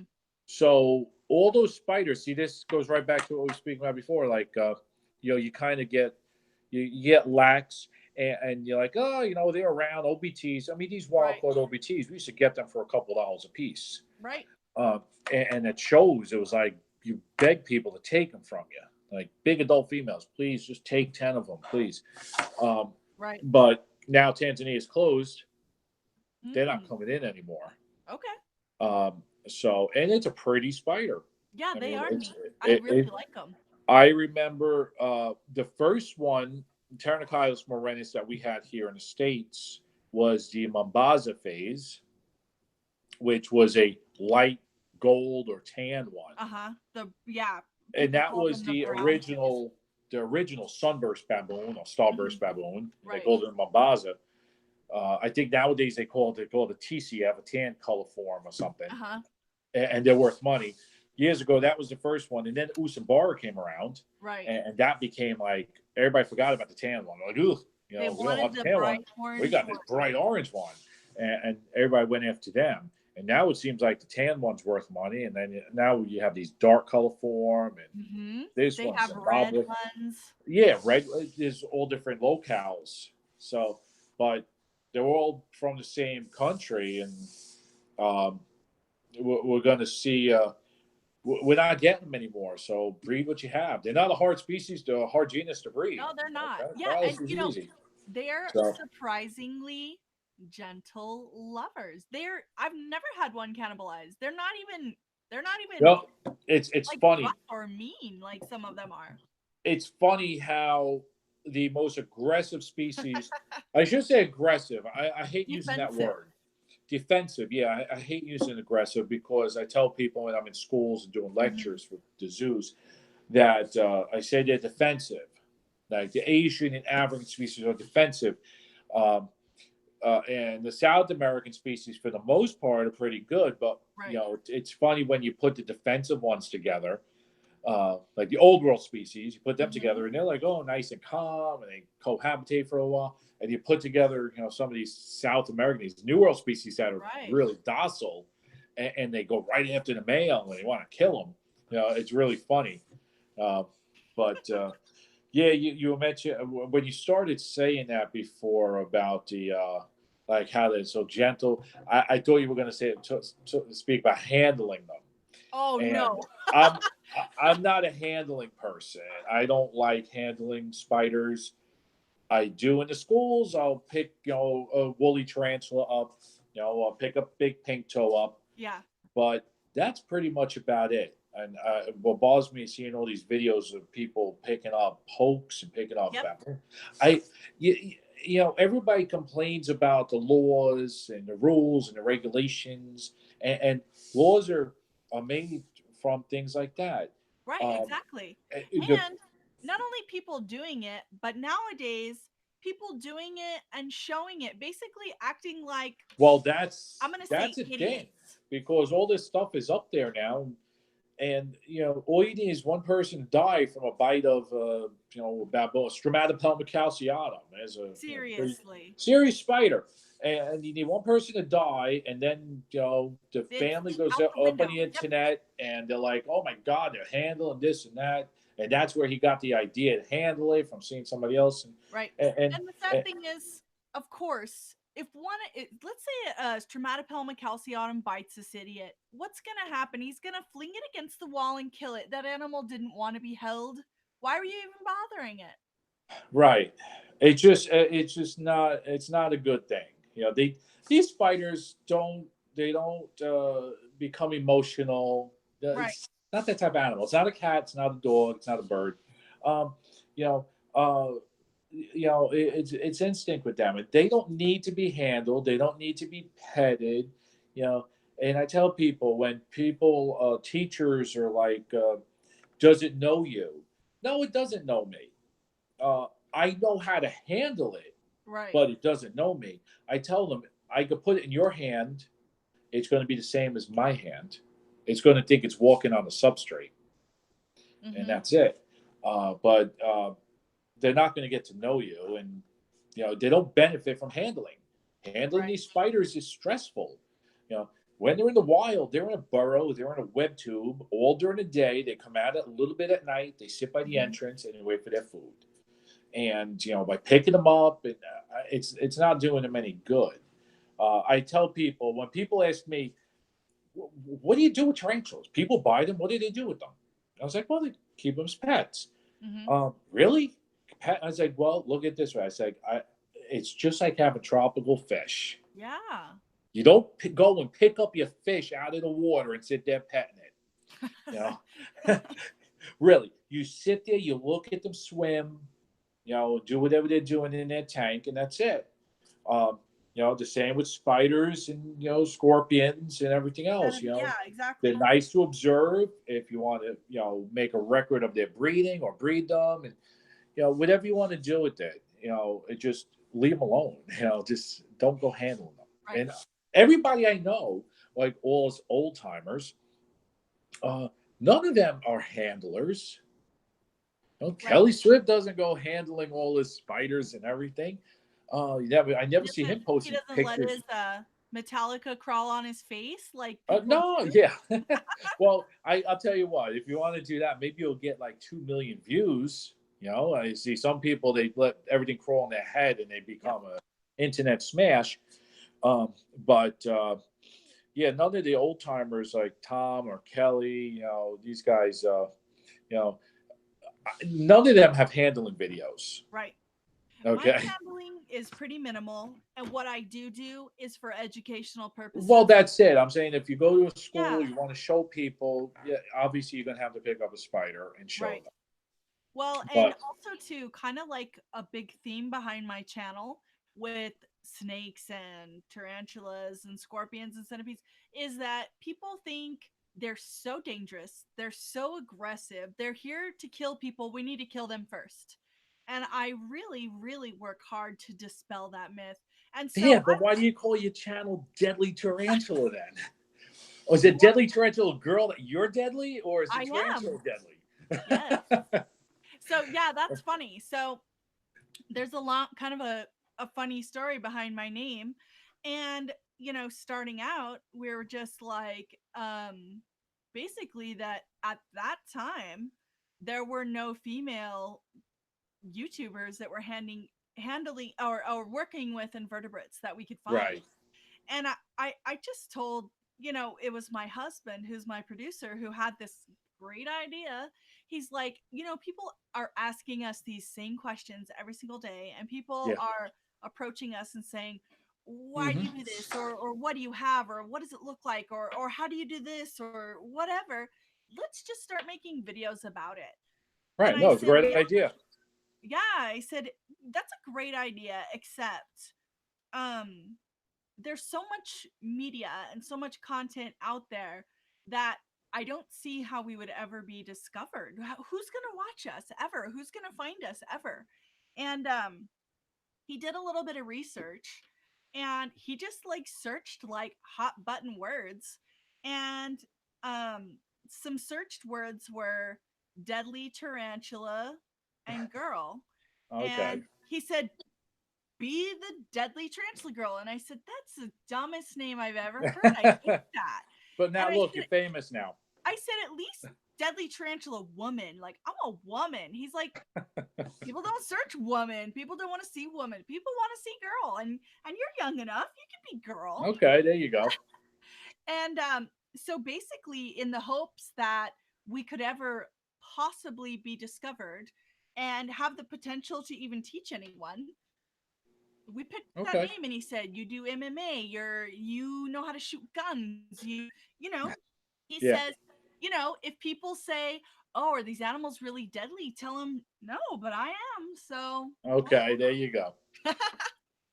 Your husband, he's into the spiders too? very much. Yes, Okay. he is probably twice as crazy as I am. And Ah, so together we're a terrible force to I mean, if you saw yeah. our room, I mean, you I did see picture. I did see a little video, like pictures of your room. I think it was up there with the snakes it's and everything. yeah, Yeah, we're yeah. definitely overboard. Like, I mean, anyone who comes to our place, they were just like, you guys are like beyond off the deep end nuts. How do you, because we both work full time outside of our home too. Right. And people are like, how do you maintain? Because we kind of, we don't just do inverts, we also do retics. And I mean, we do Yeah, I not seen your retakes and all your amphibians. snakes. Yeah. Yeah, Um. I mean, so Yeah. every night of the week, we're working into the morning and Yeah. we're cleaning and feeding and watering and getting bitten and scratched and chasing stuff. I've And I've uh, I've definitely streamlined it. I don't keep everything in the house. I keep, I rent a place, to keep everything, and because I need that separation. I hear Um, that. and my girlfriend, she is not an invert reptile, nothing. An Puppies, appreciator. maybe teacup kittens and puppies, but yeah, she's not into it. But you know what? She's great. She respects what I do, That's and good. she appreciates it. And I've dragged her into the rainforest to come look. Look at this here giant cockroach over here. That's really nice. That's really nice. Uh, but she's great. But she's not into it. But she respects what I do, and this is my thing. So Well, we're very and fortunate. she's About never been in my probably spider room. 8 to 9 years ago, we finally had enough money to put up a building, which luckily for us is on our property and we own it. Oh, good. And so we own the land, we own it took us probably 4 years to pay off everything in that building. Um, and then we've bought racks and all kinds of stuff as we can through the years. And because all of that was in our house, and it was some days it got overwhelming. And I mean, You need a break from you it. do And if sometimes. you're living with, I mean, I always tell people when I go to schools, like teachers would be like, "Oh, so you got these spiders all over your house?" No, my house, there's a room, or well, there was a room in my house Yeah, that everything's in there. You don't walk right. into my house and walk into a giant spider web. There's Yeah, not tarantulas crawling all over the place. I have a cat, or had a cat, but um, yeah, and you know what it is? It just when I had everything in the house, it was middle of the night. Oh, let me go on a roam with the flashlight. Look, and it just becomes kind of overwhelming. Besides the 1,001 texts, texts and phone calls of people sending me pictures of spiders, and these aren't spider people like hobbyists. These are the person down the street or the teacher right, in a school I went to. Hey, I found this spider in my house. Do you know what it is? Is it right. poison? Is it poisonous? Uh, well, Yeah, first of all, they're not poisonous. They're venomous. But I can't even get into the whole. Well, technically, almost right, all spiders are venomous, right. besides your Euroborids, which is this tiny little family. Um, but I can't get. But you know what? It's not dangerous to you. It's a common house spider. It's Right. fine. It's not going to kill you. It's not going to wrap you up in a web and eat you one night. Um, I always yeah. say, So, but I always say that's they're huh? not going to chase you down and go for the carotid, and people are Yeah, like, yeah. They're oh, not going. okay, Yeah, this isn't Sci-Fi Channel. Uh, yeah, yeah. So that's my phone all day is right. pictures. Ding, ding, ding. Hey, I'm upstate. The spider was in my farm in my barn. Do you know what it is? Yeah, and then the PMs and people I get a lot of PMs, and you know what I got to my girlfriend was like, she goes, you just make up hours that you're going to respond to PMs. Hmm. Because I was in the car, I'm like driving, I'm like, oh god, Right, I got to send this PM to this person, I got to respond. right, You know what, everybody has 9 to 5 jobs, or 12 hours, whatever. They right. have a schedule. Stores are open, pet stores are open until 7 o'clock at night. Mhm. Then they close. So Right, why should I be a 24-hour business? right. You know? And doing a So lot of it for free, I'm sure. it's Oh, all free. what is this? Is it going to hurt me? Yeah, I mean it's all free. I used to do shows. I used to vent shows. I don't vent shows anymore. I think I once in a blue moon, if a friend has space on his table, I'll throw Yeah. some stuff up there. Or Tom passing, we split a table sometimes. We got some extra stock. But when I was venting shows years ago, I would have people come up to my table that bought spiders from somebody else, Uh-huh. and they'd come up to my, hey, can you sex this for me? Oh, geez. Yes, yeah. You know what? I'm a nice guy. Yeah, sure, I'll sex it for you. You know, and then they walk away, and I'm like, they wanted sex. They should have bought it at my table. Yeah. But I sex it for them. This is what it is. So yeah, I do everything for free. Except for my lectures, my school. That's my business. So I Right. do charge for my lectures and my presentations, birthday parties, block parties. You know, but yeah, you try to educate as much as you can, but there has to be a time, like a limit, because I can't be spiders 24 hours a day. Yeah, I get that. Yeah. So, and I love spiders, but you know what? Vacations, we go on vacation. It's, hey, I'm going into here to look for spiders for a couple hours, and then we'll go to the beach and hang out on the beach or go scuba diving or something else. Yeah. So, we need that, especially when my girl's not into spiders. I can't Right. go out there 15 hours a day looking for spiders, and so we got to compromise.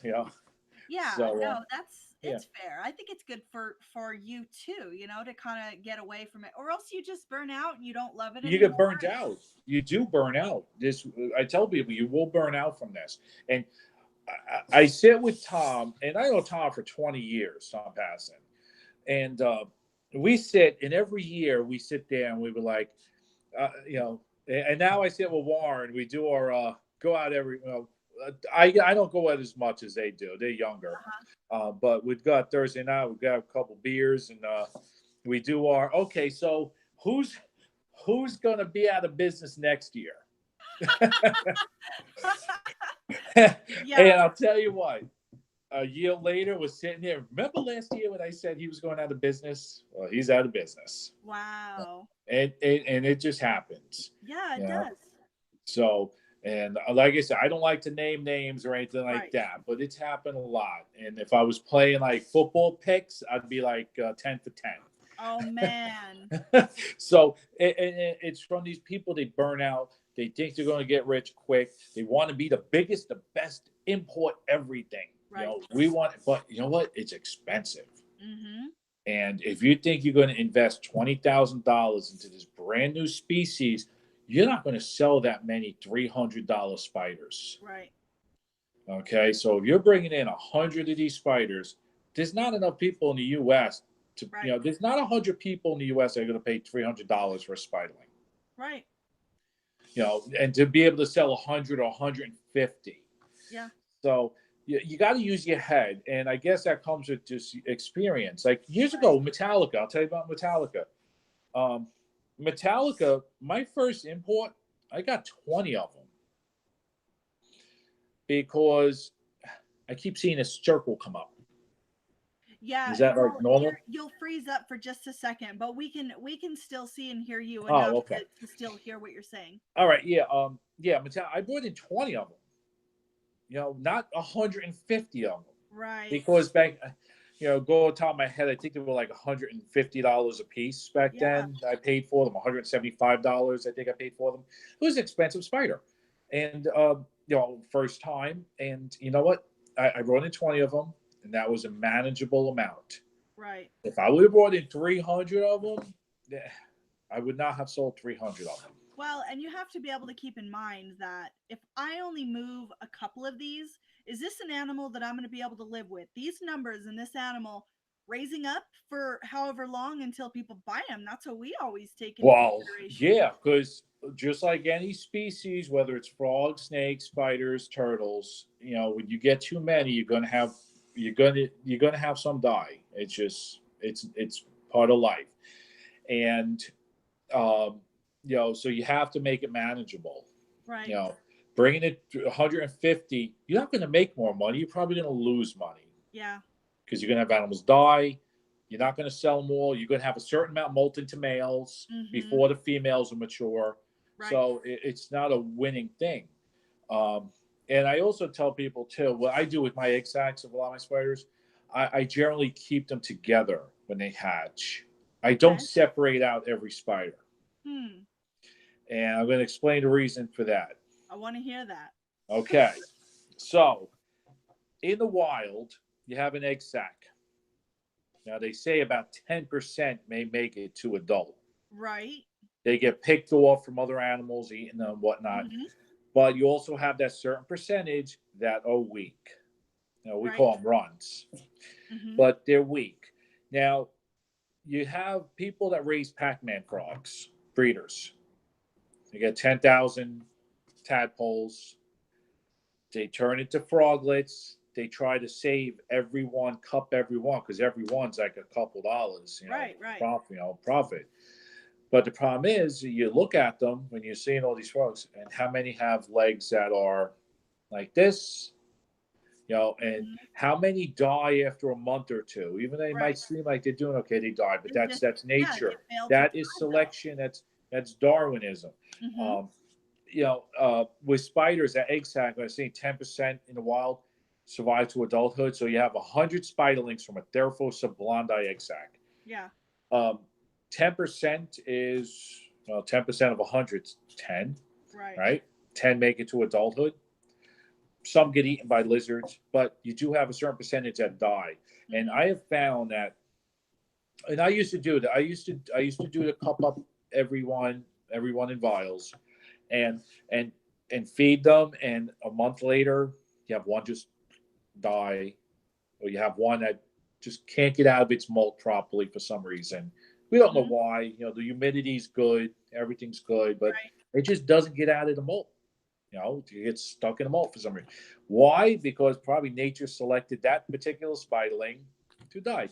When I raise my Huntsman spiders, I raise them in a big jar or big tank, raise them together. I dump in lots of food, lots of fruit flies, springtails, whatever they need. And I put in lots of hiding spots. And I'll notice a month or two later, I'll have some that are bigger, some that are tiny. If I separate those tiny ones out, they're probably going to die. Even though they might grab a fruit fly and eat, they're just not, genetically, they're not going to survive. So they say, what's that old thing? The strongest will survive, survival of the fittest. Right. And it's true. So I don't like separating everyone out, because when people buy, if I'm selling them spiderlings, and I usually throw in a couple freebies, because I know they're going to have a couple die off. Right. So I try to give them a couple freebies. Yeah. So they have that chance to raise up a few of them. Right, of course. And it's very true with the Araneomorph spiders. I used to hold back 10 from each egg sac, raise them up, but then 6-7 months later, I'd have 3. Right. And I'm like, okay, well, what am I doing wrong? I'm feeding them right. They're all in the same exact environment. Why? Now I hold back 25 or so. So I'll have 10 probably at the end of it. So, that's my whole thing with raising them together. That makes sense. Maybe tarantulas, it's a little bit different, but I know with the Huntsman spiders and the widows, everything else, it's you can't separate everyone, and think everyone's going to survive, because it's not. That's good to hear, because separating those teeny weeny buggers out and trying to care for them. Yeah. What a headache. Yeah. I don't know why, because the Huntsman size too, 200 or 300 baby Huntsman spider. Well, first of all, you're not going to have a market for that many of them anyway. So it's like Nandu chromatus. You separate 2,000 spiderlings out. Yeah, I've done that actually. I know you have. Yeah, separating every single one of them out, that's a lot of work. It is. Yeah. So, it looks like my Theraphosa sturmite female is starting to come out of the skin finally. Awesome. Yeah, at the beginning, he was watching is it an apophysis or a No, spermite? it's sturmite. Okay. Theraphosa sturmite. He Yeah. was watching her start to molt, so he's just Yeah, it's a kind of big female, observing so that it's as a, we it's a lengthy visit. process. And she's covered herself with urticating hair because a lot of those bigger South American spiders, they'll lay in the back and they'll kick off all their hair. And Mhm. it's just this giant mat of Oh. urticating hair on top of her. Crazy. Yeah, so she's got a nice glass top lid on the tank right now. Keep that hair in there. Yeah, so wow, okay. I know. Okay, I promised I wasn't going to keep you forever, and believe it or not, we've already been talking for like 2 hours. Get out of here, really? Yeah, we have. Okay, don't freak out. I know he still has tons of animals to unpack. I have to ask you, can you please show us a couple of setups real quick, because yeah, like you're a true expert. I consider myself very knowledgeable, but setups, I can't show you setups because I just moved everything today. well, I mean, even just like a couple of those little guys behind you, just be like, this is what I use, this is my substrate, like a 30-second deal, nothing complex. Yeah, well, it's a little difficult because, like I said, they're still in their traveling containers. Yeah. And, what we got here? Let's see. You see that? I don't even know where my camera is on my phone. Oh, there we go. Yeah, perfect. Yeah, that is one of the Ericedae from South Africa. Cool. Call them a velvet spider. Cool Beautiful. little buggers. You know, real chunky. It's like poisonous. I'm just kidding. Yeah, it's like a gigantic, slow-moving jumping spider, Phytopus. But yeah, they spin a real sticky, like cribellate web. Very strong too. The females get really big, 2 inches. When I say really big, about 2 inches. That's big for a true spider. And the males are about a quarter of that size. Let me see here. Who else do I have?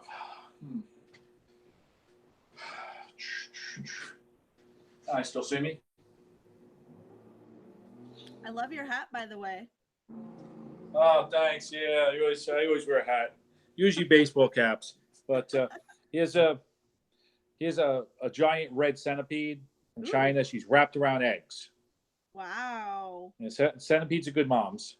Yeah, they really are. Yeah, she's wrapped around those eggs, and I can't even take her out of the container because she laid the eggs in the container. So now she's going to stay in here. So will you allow her to incubate those the entire time?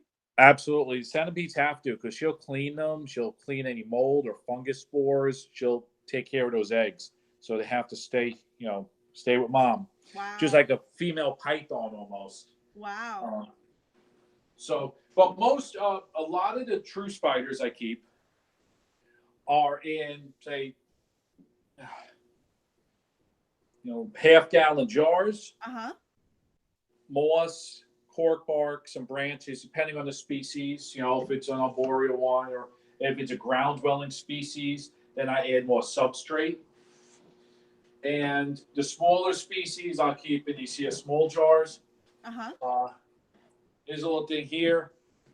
This is Encyclomedes. This is one of the giant South American fishing spiders. It's actually not full grown yet, but I do this here with cork sheets, and I'll make a loop because these oraniomorphs, whether it's a huntsman, a widow, tenid, they need to hang upside down to molt. Oh, wow. They're like mantids. Mantids need a perch, whether it's screen, whether it's a branch, they need to hang. And it's the same with these. What is that you've curved around? This is cork. It's a cork sheet bought at Staples. See, I'm plugging Staples now. They're cork sheets and they're flexible. And it's hard to, when you have a lot of animals, it's hard to set everything up in naturalistic vivariums. I try to tell people that. I didn't hear what you said. Hello. Yeah, you're back. Oh, I didn't hear. I didn't hear what you said. Oh, I said that I try to tell people that and essentially for the welfare of the animals, it's cleaner, it's safer for them if you do more. I just I can't think of the word right Well, now. it listen, we have a lot of different groups. You have our basic hobbyists that collects, 2 or 3 spiders. They might have a scorpion, they might have centipede.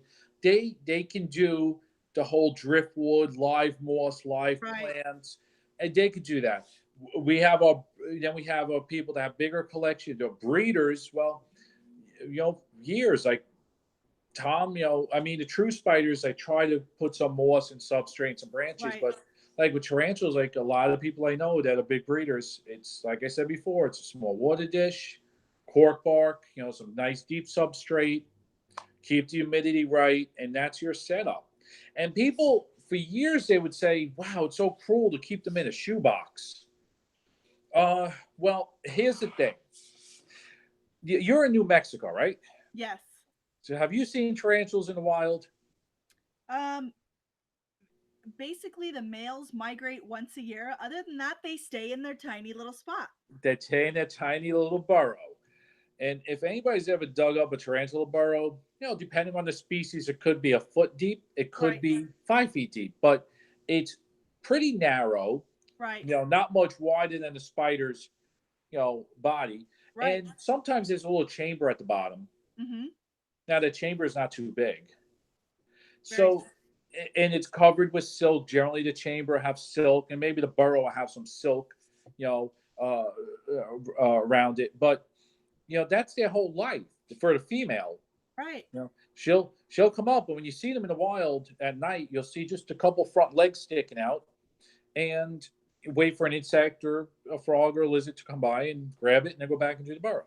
Right. So it's not cruel. Like you'll have people saying, "Oh, it's cruel. You keep it in the shoebox." Well, no, the spider is comfortable Right. because it thinks it's in its burrow. Mhm.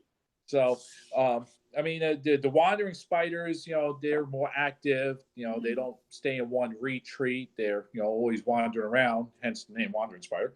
Uh, but yeah, I started doing this here because it was more practical. This cork, flipping it over, and she'll hang from the top Wow. and she'll molt.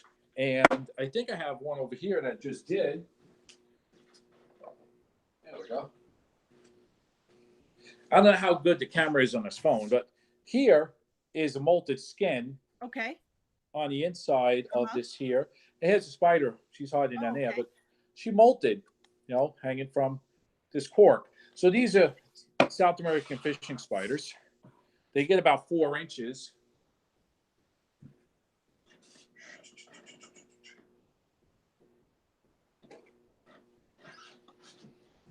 There's a nice little recluse. This is a South American recluse spider, a little Loxosceles.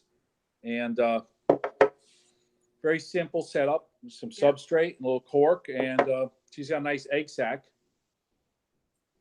that she's guarding. And I think the babies have hatched already. Oh, wow. So I tell people though, when you have several hundred containers, it's hard to get all make them look really naturalistic. Right. Well, and I don't use live plants. I use silk plants. Yes. Because live plants, if you have 1 or 2 or 3 or 4 tanks, great. You could put the grow lights, you could put everything, but spiders don't know the difference between live plants and silk plants. Right. And live plants, when you buy them at Depot or Lowe's or those places, you got to watch insecticides too. Exactly. So I just use silk plants to jazz up some of the cages. Nice big silk bromeliad here. Ooh. So that's beautiful. And just some green moss, some branches, and this is a social species in here. This is Ankylostomus eximius from South America. So do you have a colony in there? There is a bunch in here. You'll see. Actually, I had done some videos myself, and I saw that. you saw that? We'll put her back in there. There we go. Yeah. So they're small. They're only about maybe a half an inch. How many do you think are in there? Probably about 50 or 60. Wow. Now, the other one, this is Certophora. In the wild, they build pretty big colonies, several hundred spiders. And these are all the spiders. They build an orb web, but more of a horizontal, flat sheet. And they call it a tent spider. And there's about 150 of them here. Wow.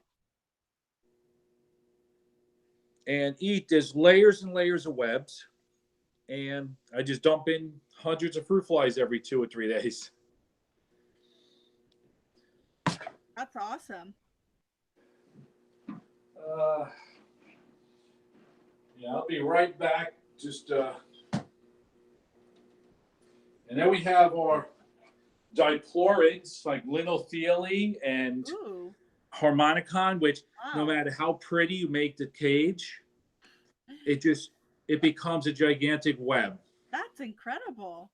Yeah, this is one of the funnel web megalomorphs, and she's down there and all the webbing, but they'll just cover. There was a little palm tree here, and she just covered everything with web. So, and most of your tarantulas are going to do that too. Your horned baboon, your baboon spiders, you can make a nice pretty cage, but it's going to be covered with webbing. Oh yeah, and they'll turn a water dish upside down and use it as a step stool and who knows what. Yeah, now this here is a Dinopus, one of the net casting spiders. Oh, cool. The ones that throw the net over their prey. And some of them do need a little bit more of a natural setting because the net casters, they hang from a branch and they need a smooth surface underneath where they're going to throw the net, where prey is going to walk. So I have it set up with a branch over the top and then a branch over here. Wow. And she'll hang from here and build her net and hang over this branch and wait for crickets to walk up. Wow. And then she'll, throw her net. That's that I have videos of too. I've done some videos myself. Well, we'll have to link those in the description box because people are going to want to watch those now. Yeah, they're on Facebook. You have to Google, not Google, search on Facebook. If you put my name and Dinopus, you'll come across a video. But in terms of linking it, I have no idea how to link stuff or how to copy, how to paste, or any of that stuff. But yeah, I'm in the process of setting up a new place here, with everything, and I just received an import yesterday? No, day before Friday. So yeah, you can see those all have to be set up still. Oh yeah. Regular wandering spiders and Huntsman spiders. So you still have a long night ahead of you. Yeah. Here's one of the red fang. Ooh. We'll see if I could get her to cooperate here. Now I don't know how this looks on the camera. I'm trying to. And she's sitting right there.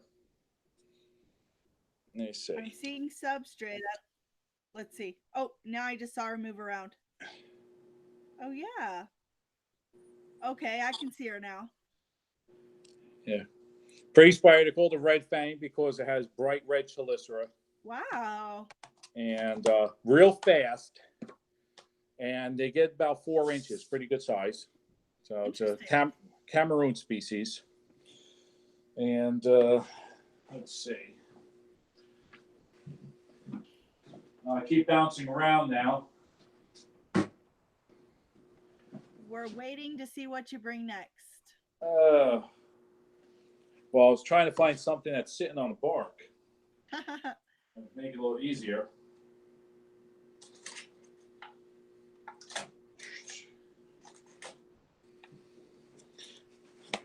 This is a teenage, a wandering spider from, get this out here. You see, it's from Nigeria. I think I have to, you know what? Oh, I could do that. And now, Oh, there we go.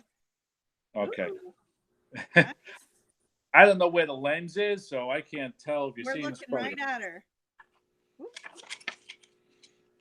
So, Yeah. She looked like she was getting ready to bolt. oh, and they will bolt. They're very quick. I tell people don't underestimate them because sometimes they play dead, and they'll I've just seen that. they'll just bolt. And well, the Huntsman Spiders, your little Giovannas do that too. I've seen that. Yeah, they'll curl up like this, and then you poke them, and they're gone. Yep. Yeah, and the fastest ones I've seen, like Verdaceus, which is a Madagascan black and white wandering spider. These things teleport. It's Star Trek. It's teleport. It's like boom, boom. They're across the room before you blink. So Crazy. yeah. So I mean, all the spiders I raise here, you apply the same rules as you would to a tarantulas, but then you have to go a little step above because okay, now you got maybe some different habitat or some behaviors are different. Like my orb weavers, I'll be setting up my Nephilah, my Argype. Now, Nephilah is a big silk spider. They build these humongous golden orb webs. And the spiders themselves get about 5-6 inches, depending on the species, where they're from. Those, I build big screen cages. I was 6 just going to foot. ask how you house those. They have to be housed in a big 6-foot screen cage I build out of wood and screening, Wow. keep it cheap. But I see them for sale at shows. Now the Florida silk spider, I see them people selling like the golden or banana spiders. They have 1,000 names for them down there. Yeah. And I see them sold at pet shows in a deli cup for $15. And the pet, it's usually a reptile dealer that will sell the person this spider. Yeah, here's a spider. Just feed it crickets and give me the $15. It's not till the people get home that they realize, well, I put it in a 5-gallon tank, but it's not eating. Mm-hmm. Well, that's because orb spiders spin an aerial web. Mm-hmm. It's meant to catch flying insects that fly, dragonflies, bees, flies. Right. So that's another thing I kind of gripe about. And I've done this. I don't like to do stuff like and attract a whole bunch of attention online, but I have posted on my personal page that people should read and research before they buy a pet. Of course. And you know how many times that, and even a couple days ago, I'm looking at the Facebook and I'm seeing, I bought this here spider at a show. How do I take care of it? What kind of setup does it need? What does it eat? Yeah, what does it eat? Yeah. Give it cucumbers. That bothers me. I have things that really bother me, and that's one. You don't buy something if you don't know how to care for it. Right. And don't give it to someone as a gift who hasn't asked for it and may or may not be interested in finding out how to care for it either. Right. Yeah, it's just and then I'm not saying that somebody that has they have a versicolor, a regalis, a king baboon, and they buy a new species of tarantula, and they're asking because now they already have a basic knowledge of keeping tarantulas. I'm really talking about the person that's buying their first one, and I've seen this a lot. I got my first tarantula. It's a pink toe, and I just need to know how to set up this and that. Well, you should have read about it first before you bought it. Yeah. Because how about if you have to have a specific diet for this spider? Exactly. What do you do now? Now you have to go find that diet, or it's going to die. People buy walking sticks, and walking sticks are illegal. Exotic species are illegal in the United States, but they're sold at shows all the time. Mm-hmm. And I see your Australian ones and your Vietnamese ones and this and that. And it's funny when I watch the dealers telling people come up, they want to buy one for their kid, and the dealer's like, yeah, just give it romaine lettuce. Okay. Where does the Australian walking stick get romaine lettuce in Australia? Right. In the eucalyptus forest? It eats bramble, privet, different types of leaves. Eucalyptus in the wild, but United States, the zoos, we feed them bramble, which is blackberry bush, oak Mhm. leaves, not romaine lettuce. Yeah. Now, so the people get home and they're like, they post, I was told to give it, and then people comment in, people that know better comment in and Mhm. say, oh, you got to give it bramble, you have to give it oak, you have to give it rose. And they're like, oh my God, well, where am I supposed to get that stuff from? you know, well, you should have read about it, not just got Mhm. it. And then they don't realize too that the walking stiff's only going to live for about 4 months. Right. Yeah. Once it's reached that stage of its life, Yeah, essentially it's an at adult. the end of its life. It's short. And what really bothers me, and the reason they're illegal is that, well, because they don't want them getting out into the environment to eat plants. Okay, Right. there's a reason for it. So the parent that bought one for their kids, now they're gonna, when it dies, they're gonna toss it out in the backyard, dump the dirt, throw it in the backyard. Well, they don't realize that it could have laid 100 or so eggs in that Mhm. substrate. So And so those they kind of incubate on their own, just kind of at an ambient temperature. at So right 6 months or so they can hatch. If it's down south, yeah, they'll survive. If it's yeah. up north, they'll probably freeze. But so those are things that bother me about the whole pet trade, this and that. Let's do a little research, learn about the animal, before you buy it. Talk to people, you, me, Kelly, you know, ask questions, Watch a video. I mean, watch a that's video. like the Yeah. easiest thing ever. Yeah. Deadly transfer video. There we go. There you go. So, yeah. So I guess, wow. So it's been like 2 hours. Yeah, I'm looking outside. It's dark out now, I'm and so sorry. I yeah, didn't that's all right. mean Yeah, to listen, catch I'm you a in a talker. vortex of invertebrate love talk where we're just like, you remember this person, remember that person, Yeah, talk about this. yeah. I know. Trip down memory lane. Um, yeah, but it's funny when I tell people nowadays too about how things were. And they're like, "Oh my God, I can't believe that." Um, yeah, I mean, it's changed a lot.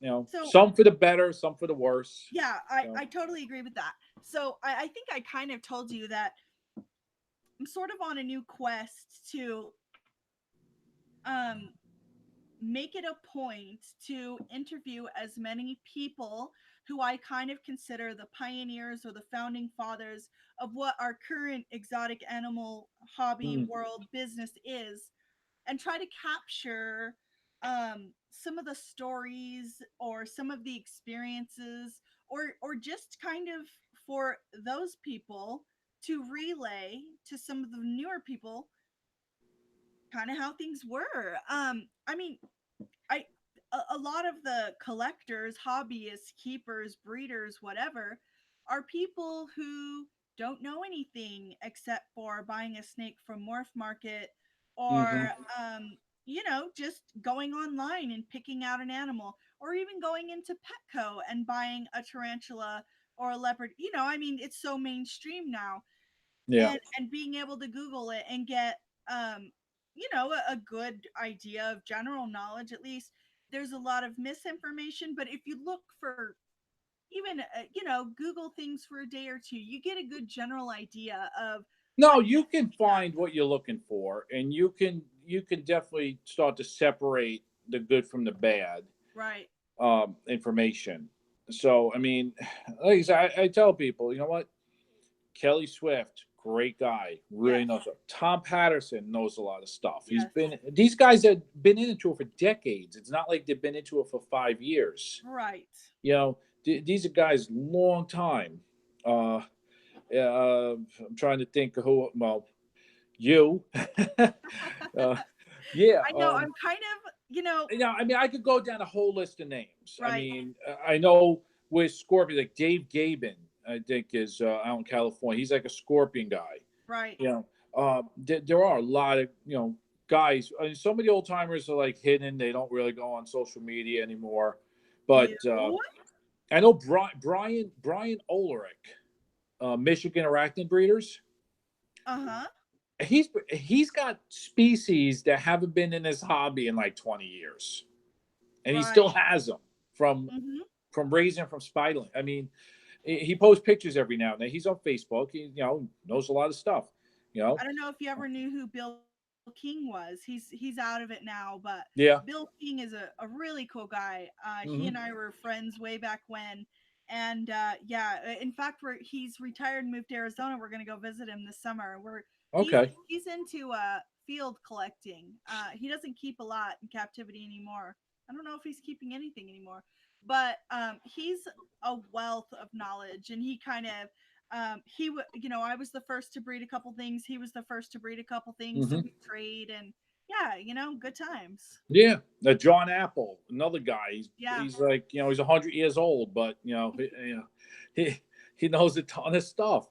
yeah, And all these people have their niches, and like John Apple, when it comes to like widows and stuff like that, like he's kind of all around. He does like amphibians, but he's got a great knowledge. Like Tom Passon's, like he's theraphosid, like and right, Kelly with the theraphosid. I mean, these guys have bred hundreds of species between the two of them. I right. mean, yeah. So, and trying to think who else is still around, you know, that from back then Yeah, that's still doing. Michael Jacoby is great too, but he's right. he's out of it now. Um, and Mark Hart and all those guys are Hmm. kind of done with it. But Right. um, yeah, but there are out in who's out in the Alex Orleans has been around for a long time. He's Northwest Zoological. He's done this for a long time. And Dean Pittman Uh-huh.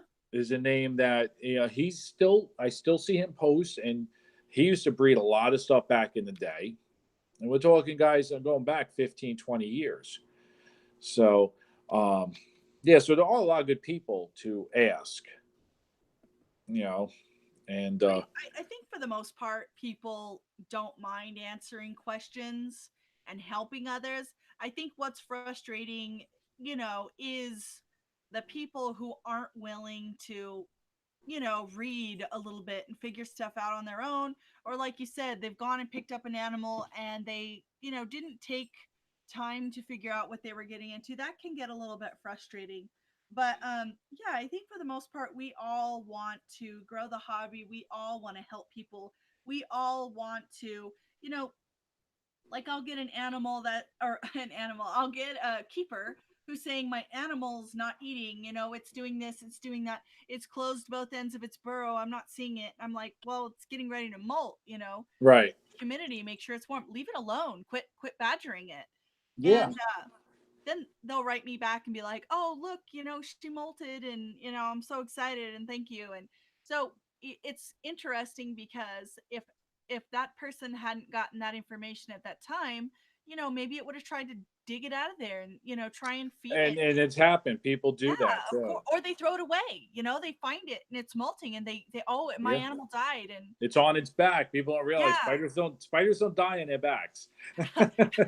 Yeah, So, it's nice to know when you've literally potentially saved an animal's life, or you find out somebody's keeping something super wrong, and you're able to help them, and instead of that animal living for 3 weeks, it lives with them for another 7 years, or sure, however long.